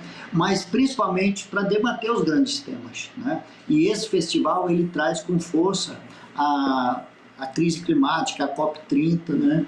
E exatamente quando nós planejamos e começamos o Festival de Cinema, que tem mais de 3 anos que ele é executado, a gente não está vivendo essa crise na profundidade que nós estamos. Então ele está com uma temática muito atualizada, né? Mas eu depois queria até dialogar com vocês, porque o nosso mandato articulou muito junto ao governo federal e nós temos boas notícias já da vinda do governo federal aqui para a região para ajudar a nos socorrer aqui.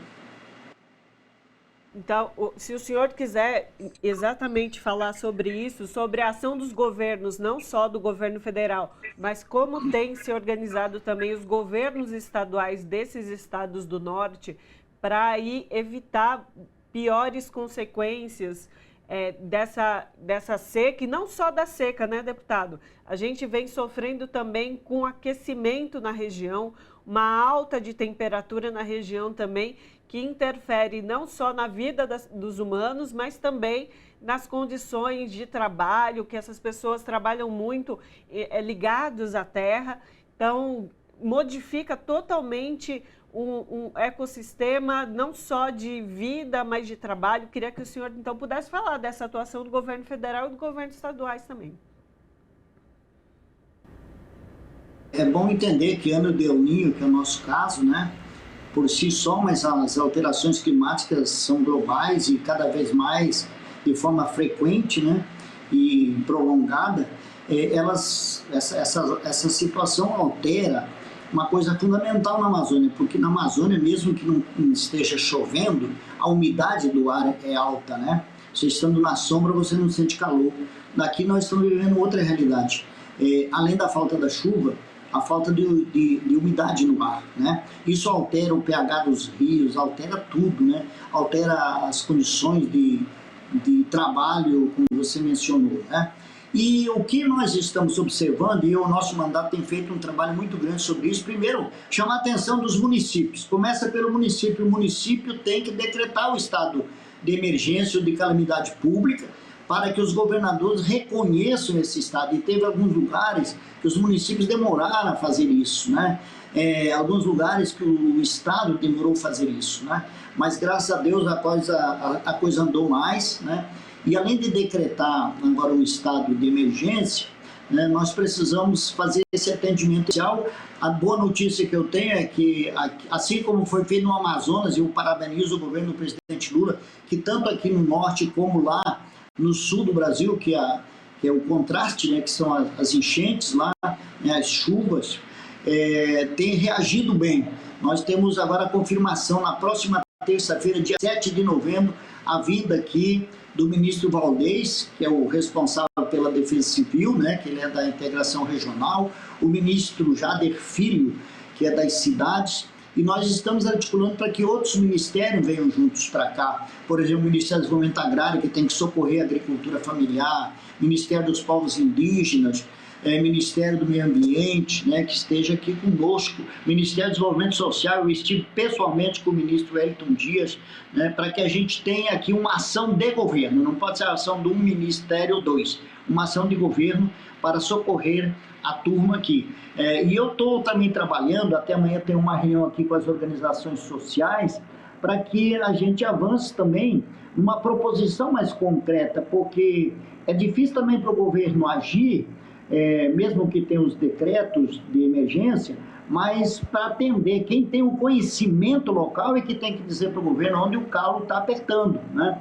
Então eu estou amanhã com uma reunião de trabalho aqui para que a gente apresente aos ministros e ministras que vierem para cá quais são as demandas concretas que nós precisamos de atendimento emergencial, mas nós precisamos, eu vou antecipar uma conversa muito boa que nós tivemos semana com o presidente do BNDES, o Mercadante, em que ele fala da possibilidade do Fundo Clima, por exemplo, financiar a restauração, reestruturação produtiva das populações dessas áreas com impacto climático, que vai, digamos, impactar de imediato, mas também no ano que vem, né? Porque se você não restaurar agora, você vai ter falta de alimento no ano que vem. Então, acho que o BNDES tem um papel muito grande, o Fundo Amazônia, o Fundo Clima, para ajudar a gente nessa crise climática que nós estamos atravessando.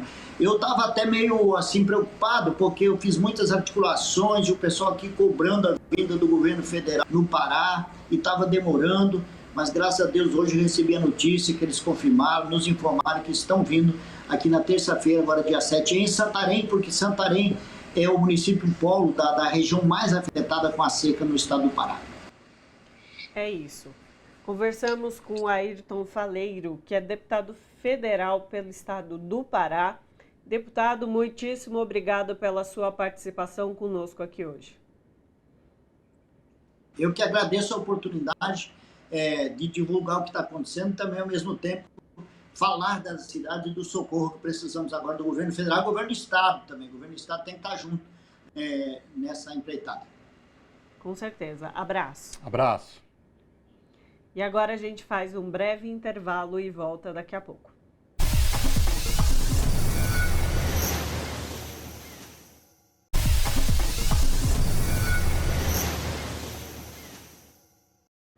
De volta com Revista Brasil TVT, aqui na TVT e também na Rádio Brasil Atual. Famílias indígenas Paracanã tiveram que sair temporariamente com apoio da FUNAI de duas aldeias da terra indígena Apitereuá, no sul do Pará.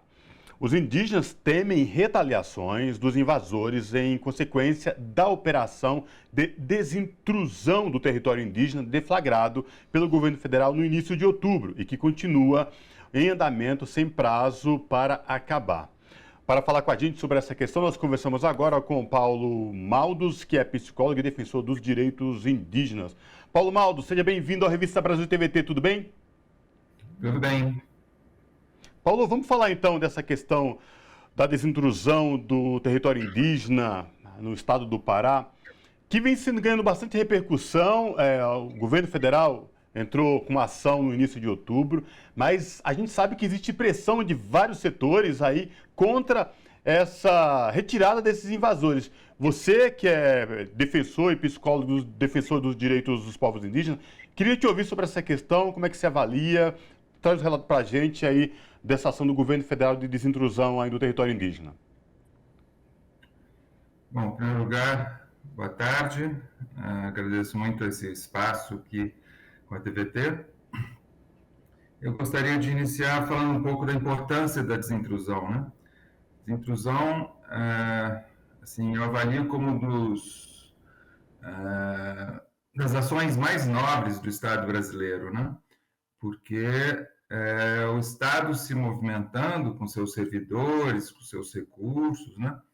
Para retirar invasores de territórios indígenas que se constituem como uma ameaça à vida dessas comunidades, né? Então, é um compromisso humano da nossa Constituição e do nosso governo atual, né? Envolvendo um contingente considerável de servidores públicos, cerca de 295 servidores dos mais variados órgãos públicos, né? Polícia Rodoviária Federal, Polícia Federal, FUNAI, Ministério da Justiça, e uma IBAMA, e um conjunto imenso, né, de servidores que estão lá para retirar de forma pacífica, ordeira, aqueles invasores, né, que sabem que estão lá ilegalmente, né, e para proteger a vida daquelas comunidades, inclusive o povo Paracanã, ali de Apitereuá, um povo de muito recente contato, né? Eles têm uma história muito recente de contato com a sociedade brasileira, né? Portanto, são extremamente vulneráveis, né? E esses servidores, eu considero dos servidores que merecem, talvez, mais respeito e consideração por parte da nossa sociedade, né? Que são realmente pessoas muito abnegadas, que passam meses longe de suas famílias, enfrentando situações muito difíceis naquela região, né? Inclusive com hostilidade daqueles invasores, ou de parte deles, né? Principalmente dos maiores, né? Invasores, fazendeiros, grileiros, madeireiros, garimpeiros, né? Que oferecem risco de vida considerável para aqueles servidores. Então, são servidores exemplares, que eu diria, nessa ação de governo. Então, essa ação foi planejada com muita antecedência, né? Houve um planejamento estratégico para ela que fosse realizada, estabelecendo responsabilidade de cada órgão público, de cada servidor, um cronograma de ação, né? Essas fases, né? E a gente vem vencendo, percebendo, né, que essas fases todas vêm sendo realizadas, assim, de forma muito correta, né? E, assim, os prazos vêm sendo rigorosamente cumpridos, né, com as ações. Então, até o momento, só para finalizar, assim, até a semana passada, dia 31 de outubro, teve uma fase de saída voluntária daqueles que estão lá invadindo a terra indígena, né? Foi a justiça que determinou, não foi o governo, né? Então, foram oficiais de justiça que deram prazo para que eles saíssem de forma voluntária, né? Retirassem gado, retirassem o que quisessem e pudessem. E esse prazo terminou dia 31, agora, semana passada, terça-feira. Então, aproveitando que você já falou desse processo, dessa primeira fase da desintrusão que foi encerrada no dia 31, inclusive o governo federal publicou um boletim sobre um balanço do que foi essa primeira fase, falando de todas as apreensões e as retiradas que foram feitas por esse corpo de funcionários públicos, que o senhor bem colocou, que são de diversas áreas, e agora começa uma fase de planejamento dessa segunda fase, onde ainda há a possibilidade de uma saída voluntária dessas pessoas não indígenas que se encontram nessas terras de forma invadida, né, ilegalmente. Então, mas eu gostaria de ouvir o senhor sobre, no Congresso, inclusive, houve uma repercussão dessa ação de parte da bancada ruralista de tentar interromper ou que a desintrusão não fosse realizada. Como é que o senhor avalia essa tentativa de impedimento da ação por parte dessa bancada, desses deputados e senadores, enfim, desses congressistas, né? E também que o senhor pudesse comentar qual que é a importância da garantia dessa terra indígena para esse povo que o senhor já bem colocou, é um povo de pouquíssimo tempo de contato conosco, que não somos a comunidade deles, né? Perfeito. Então, houve sim uma movimentação muito grande de setores políticos, né? O prefeito da região, por exemplo, de São Félix do Xingu, entrou com ação no Supremo Tribunal Federal, tentando impedir a continuidade da operação, e vários outros se movimentaram fazendo pressão direta sobre os ministérios, sobre a cúpula dos ministérios, sobre ministros de Estado, né, como o ministro da Justiça, por exemplo, muito assediado por esses setores. Agora, é algo extremamente vergonhoso, porque o que temos ali são todos os invasores daquela terra são de má fé. Entraram ali sabendo que era terra indígena, demarcada, homologada, registrada pelo Estado brasileiro, são terras públicas, com usufruto exclusivo dos indígenas. Os indígenas não possuem a propriedade da terra, pertence à nação brasileira. Então, eles entraram ali sabendo perfeitamente que estavam entrando em terra pública, se apossando de terra pública, além dos crimes. Foi a terra mais devastada nos últimos anos, ambientalmente. 50 mil hectares destruídos. nos últimos anos. Foi detectado trabalho escravo ali. Teve vários casos de trabalho escravo identificados, né? Muitos criminosos, não estou generalizando, mas foram identificados vários criminosos foragidos ali. Entende? Então, essa ação dos políticos me parece algo assim típico da nossa sociedade, né? Que a dita propriedade privada, né? Basta por cerca que vira propriedade privada no Brasil, né? Ela fica como que algo sagrado, né? Mesmo sendo ilegal, né? Os índios também, o Estado brasileiro também tem direito a ter propriedade, né? A gente está defendendo aqui a propriedade, né? O Estado brasileiro defendendo a sua propriedade, que é da nação brasileira. E eles invadem, destroem, exploram, trabalho escravo, né? E como podem políticos se movimentar em defesa de setores assim, né? Mas, enfim, um breve balanço, também gostaria de dizer que, notícia bastante recente, a avaliação que a equipe de governo tem lá dessa fase, né, foi de que cerca de 70% do gado já foi retirado da região. 70% nessa fase voluntária, né? E tem muito gado nos sobrevoos recentes que fizeram, tem muito gado que está reunido, pronto para ser colocado ou em caminhões ou sair nas estradas, né, para ser retirado. Também tem outro contingente de gado pronto para ser retirado. Então, a informação de forma voluntária, já cerca de 70% já saiu, é muito boa. E fora que tem outros para serem retirados, além do que foi detectado muitas casas vazias, muitas fazendas já abandonadas, prontas para, enfim, serem incorporadas de volta ao Estado brasileiro, né? Que quem é o dono legítimo daquelas terras com usufruto exclusivo das comunidades indígenas.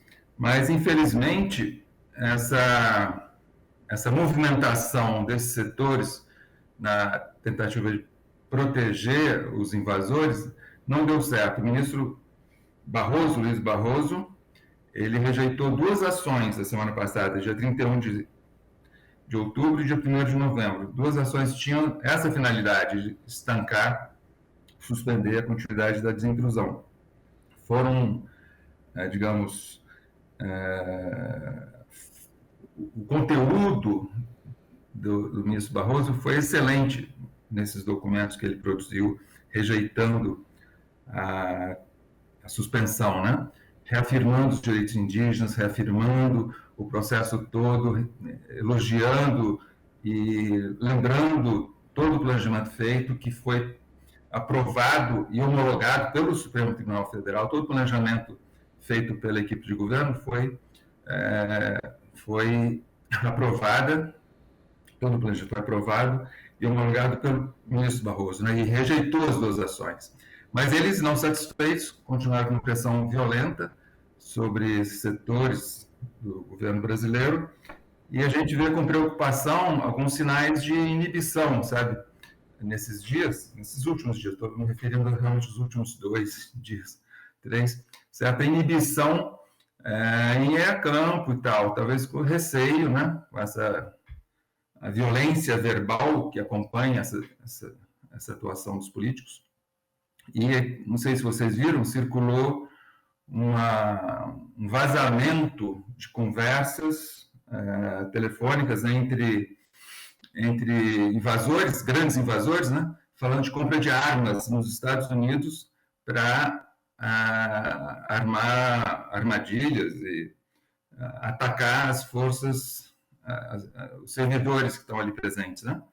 Então, talvez esse conjunto tenha inibido um pouco os servidores que estão lá presentes, né? E a própria cúpula, digamos, de alguns ministérios podem ter dado uma orientação de forma a inibir, nesse contexto, a continuidade das ações, né? Isso, a gente se preocupa com isso, porque está perto das chuvas na região. E se chegarem chuvas com força, realmente podem comprometer toda a continuidade da operação. Então, a luta contra o tempo, a gente dá continuidade à desintrusão e garantir o direito daqueles indígenas, né? E lembrando, por fim, que o contingente de servidores que está lá, a partir da aprovação do plano de desintrusão pelo Supremo Tribunal Federal, plano aprovado e homologado pelo ministro Barroso, eles passam, digamos, a ser, a referência deles passa a ser o próprio Supremo. Eles têm que prestar contas ao Supremo Tribunal Federal, né? Os servidores têm que executar aquele plano aprovado naquele cronograma, com aquela divisão de responsabilidades que entra FUNAI, IBAMA, Polícia Rodoviária Federal, Polícia Federal, né, INCRA, né, levando as pessoas, os pequenos, né, de boa fé, que têm direito a políticas públicas para serem acolhidos em assentamentos de reforma agrária. Enfim, esse continente todo presta contas ao Supremo Tribunal Federal, né? Então, é eles que eles têm que se reportar prestando conta das ações no tempo certo, com a responsabilidade certa sendo assumida, né? Na perspectiva de garantir o direito de todas e todos, sejam indígenas ou não indígenas, né? Particularmente proteger as vidas daquelas comunidades indígenas, mas garantir o direito de todos e que o processo todo seja transcorrer de forma pacífica, ordeira, como vem sendo feito até agora. E assim a gente espera que continue. Conversamos com Paulo Mados, que é psicólogo e defensor dos direitos indígenas, e conversou conosco sobre o processo de desintrusão que acontece no território indígena dos Paracanãs. Muitíssimo obrigada pela sua participação. Nós seguimos acompanhando esse processo, porque de fato, como o senhor colocou, é uma retomada de usufruto de um povo que tem direito e garantias naquele território que é deles e assim deve ser garantido pelo Estado brasileiro também. Muitíssimo obrigada.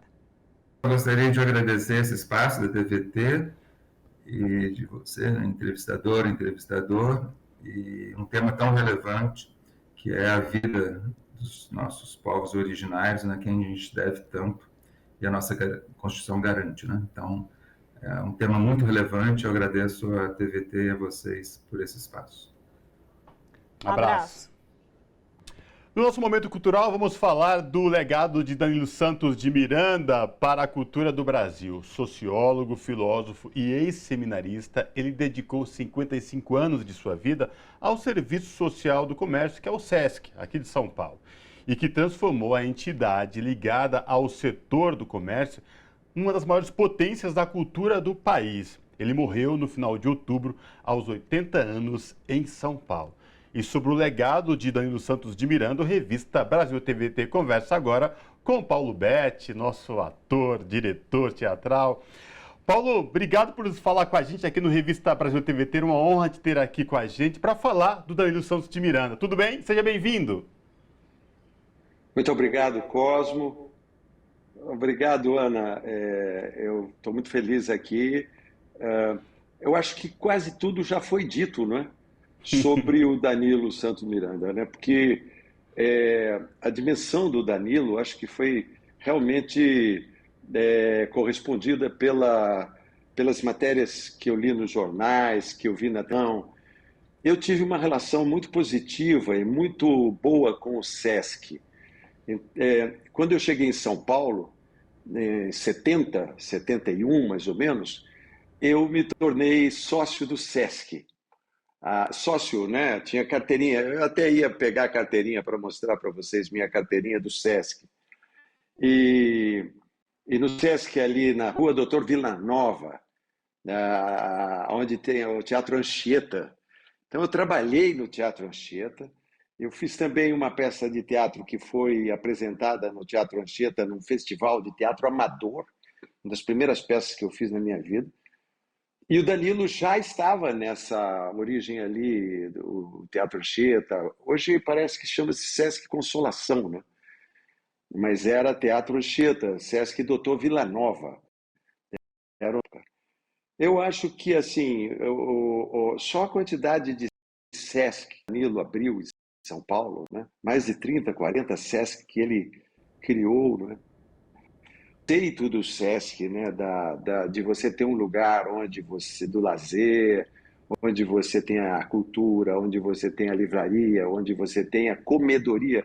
Acho muito legal o lance da comedoria no SESC, né? Um lugar onde você vai para comer, né?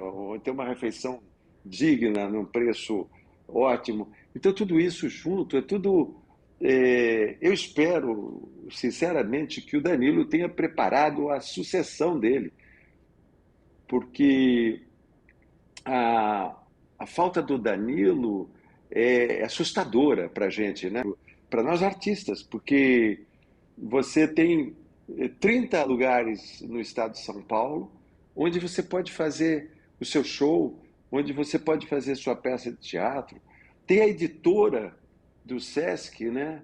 Um dos últimos livros que eu li com muita satisfação foi editado pelo SESC, que era o livro sobre o Sérgio Manberti, o ator Sérgio Manberti. Então, não sei como muito sentida a perda do Danilo, né? Tanto que o velório dele lá no Sesc Pompeia foi catártico, né? As pessoas cantavam, dançavam. Foi um gurufim mesmo, assim, né?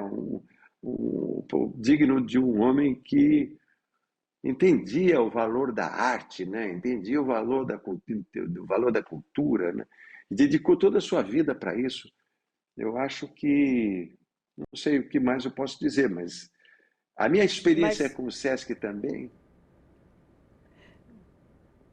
Paula, eu queria aproveitar que você comentou sobre os SESCs, e ele foi um grande idealizador desses espaços culturais, não só ele, mas toda a equipe do SESC, ele ali encabeçando toda essa articulação.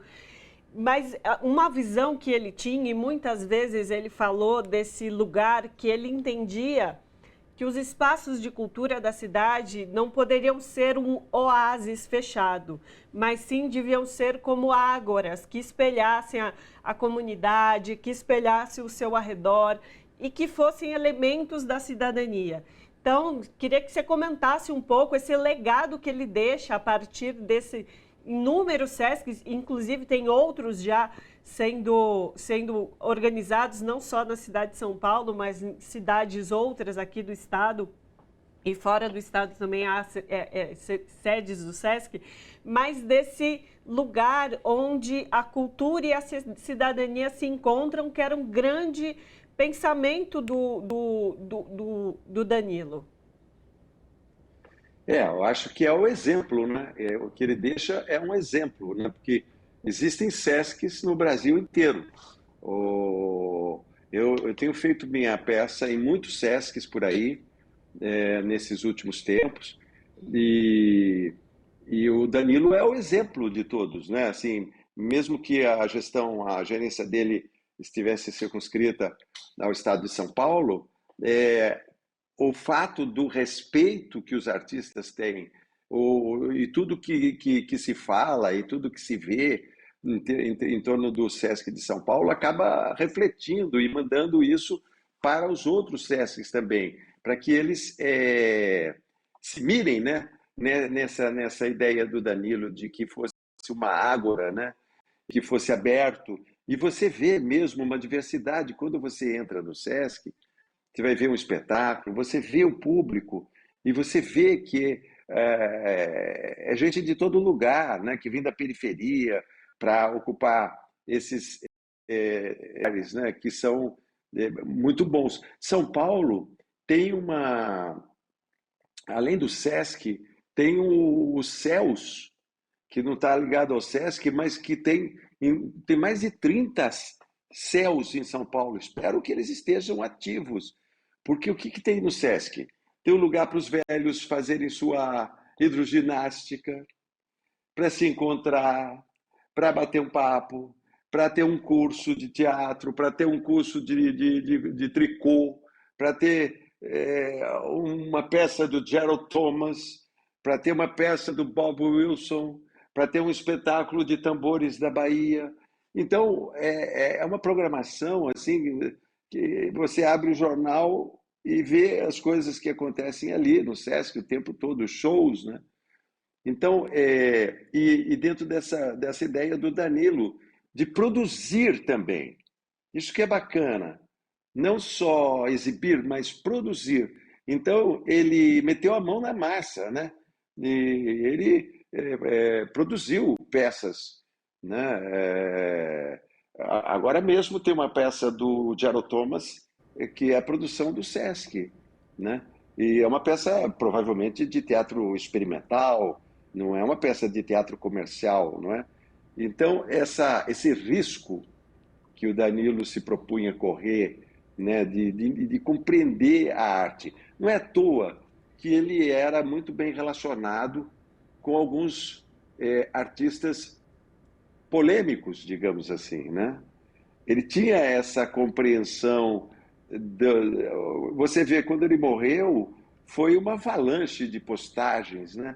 Todos os artistas, todos os que tinham trabalhado ou passado pelo Sesc, falando de características dele, né? E fotos com ele, enfim, era uma pessoa muito querida e muito capaz. Tanto que algumas pessoas diziam que ele seria um grande ministro da cultura, né? Embora eu acho que é diferente, né? Eu acho que isso não é muito justo com os ministros da cultura, porque a liberdade que o Danilo tinha no Sesc, provavelmente nenhum ministro da cultura teria, né? Em governo nenhum, não é? Mas eu sempre fui um grande admirador do Danilo. O que eu queria dizer é o seguinte: como eu nasci na roça, tal e coisa, eu sempre tive muito problema com natação. E o Sesc tinha aquela piscina maravilhosa ali na Doutor Villanova, né? Então foi a primeira vez que eu dei minhas braçadas assim, com tranquilidade, sem medo de me afogar, né? Porque a coisa do garoto que aprende a nadar no rio ou na lagoa é que ele tem um pânico danado de morrer afogado, né? De não dar pé, né? Então, o Sesc foi o lugar onde primeiro eu tive uma piscina, né? Isso parece uma coisa, parece pouco, mas é muita coisa. Você poder desfrutar de uma piscina, né? De um lugar para você comer uma comida correta, balanceada, né? Eu acho que o Danilo realmente é insubstituível. E para além disso, né, Paulo, você também que foi um lutador aí em defesa da democracia brasileira, o Danilo também se destacou para além disso, como muitos falaram, reinventou a forma de fazer cultura no Brasil, também foi um defensor da democracia, resistência à ditadura civil-militar. O quanto ele tem esse legado para além da cultura também, que também se envolve, a manter, que caminham junto praticamente, né, Paulo? Não, o Sesc sempre foi um espaço, né, quando estou falando de 70, era ditadura, né? No entanto, peças de teatro que eu vi no Sesc eram absolutamente libertárias, assim. Eu me lembro de um espetáculo chamado A Capital Federal, que foi produzido pela Cleide Iaconis, com direção do Flávio Rangel, que era um tremendo libelo contra a ditadura e estava sendo apresentado ali no Sesc, né? A curadoria, né, dos espetáculos do Sesc, né? Eu fico observando, porque muitos colegas, onde eles estão, quem está atuando, em que espaço está. Eu agora acabei de fazer 3 sessões da minha peça no Sesc, não no Sesc de São Paulo, né? Mas no Sesc do Paraná.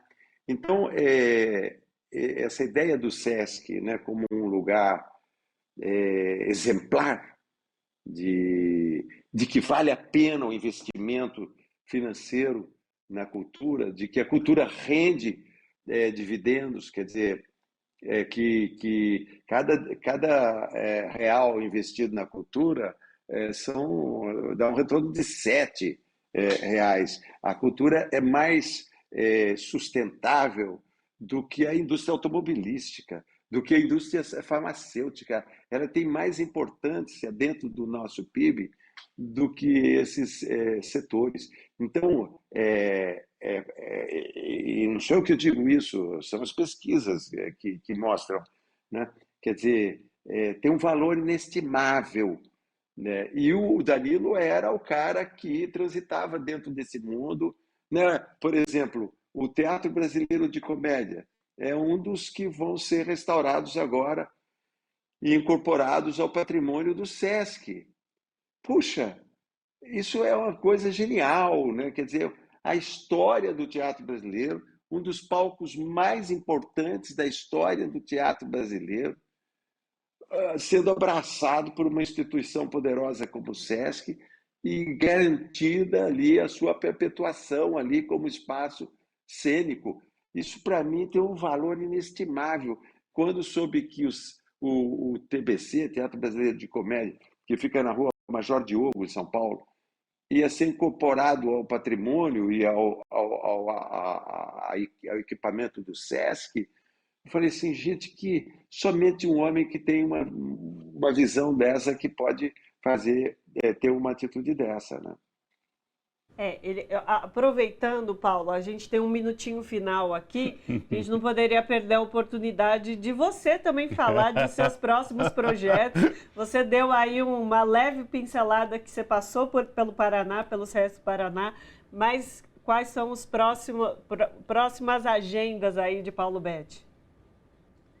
Olha, a minha agenda nesses últimos 9 anos e daqui para frente continua mais ou menos a mesma. Quer dizer, eu estou na estrada indo de encontro ao público. Quer dizer, eu acho que a gente não pode de jeito nenhum perder o contato direto com o nosso público.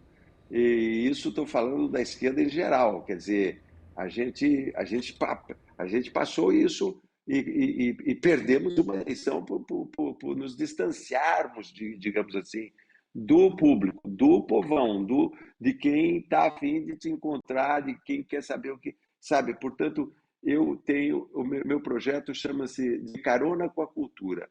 É um busão ou uma van e estrada fazendo a minha peça, que chama-se Autobiografia Autorizada, onde eu conto a história da minha infância, a história da minha adolescência, do ponto de vista de uma família de imigrantes italianos que ocuparam o lugar dos escravizados nas senzalas.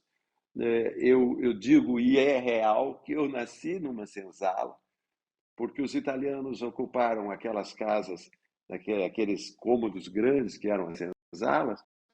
Houve pouco melhoramento quando houve a troca, né?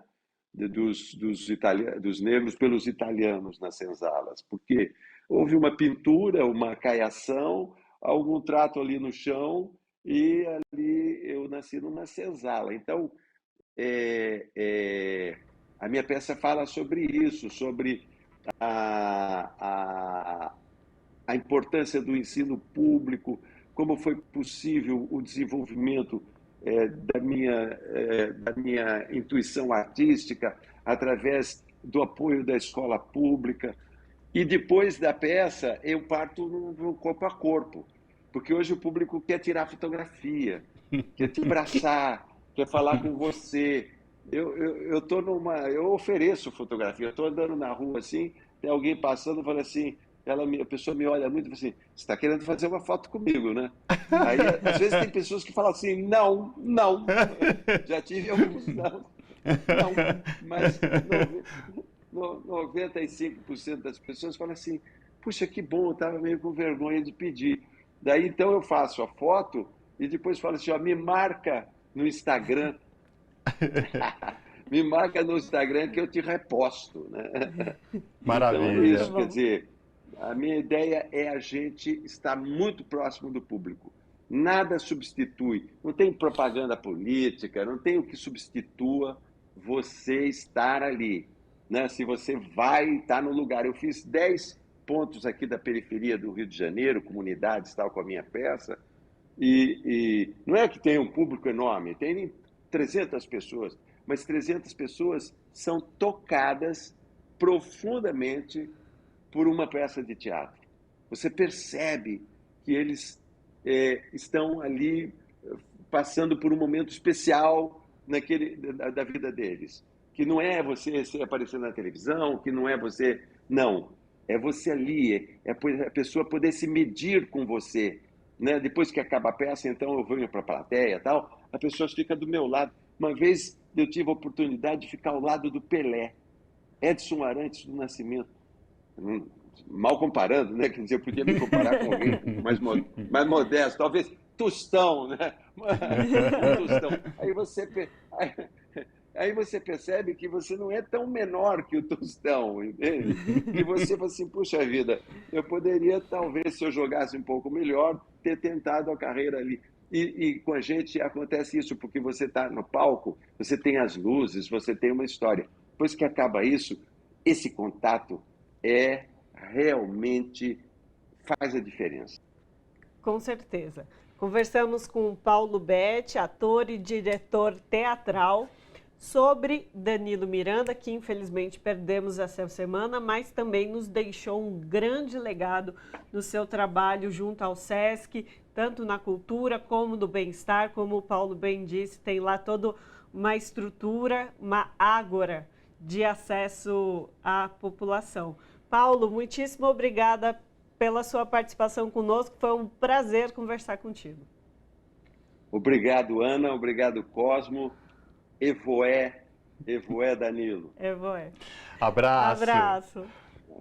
E com esse belo papo cultural com o Paulo Betti, falando aí do legado de Danilo Santos de Miranda, precursor aí que revolucionou o modo de fazer cultura, com o SESC principalmente, a gente encerra o Revista Brasil TVT desta semana, Ana Rosa. Encerramos mais uma edição do nosso programa. Aproveito para dizer a vocês que caso vocês queiram reassistir ou compartilhar alguma das nossas entrevistas de hoje ou das edições anteriores, vai lá no nosso YouTube, youtube.com/RedeTVT. Estão os vídeos disponíveis lá, cortados por entrevista, ou o programa na íntegra, você pode ter acesso a hora que você quiser.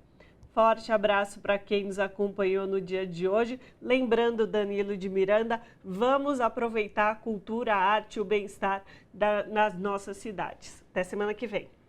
Ana falou do YouTube e da TVT, eu também reforço a você que nos ouve pela Rádio Brasil Atual, também se inscreve, vai lá no YouTube da Rádio Brasil Atual, @Rádio Brasil Atual, se inscreve também e fortalece tanto a Rede TVT como a Rádio Brasil Atual. Obrigado pela companhia, boa semana, a gente se encontra no próximo programa. Tchau!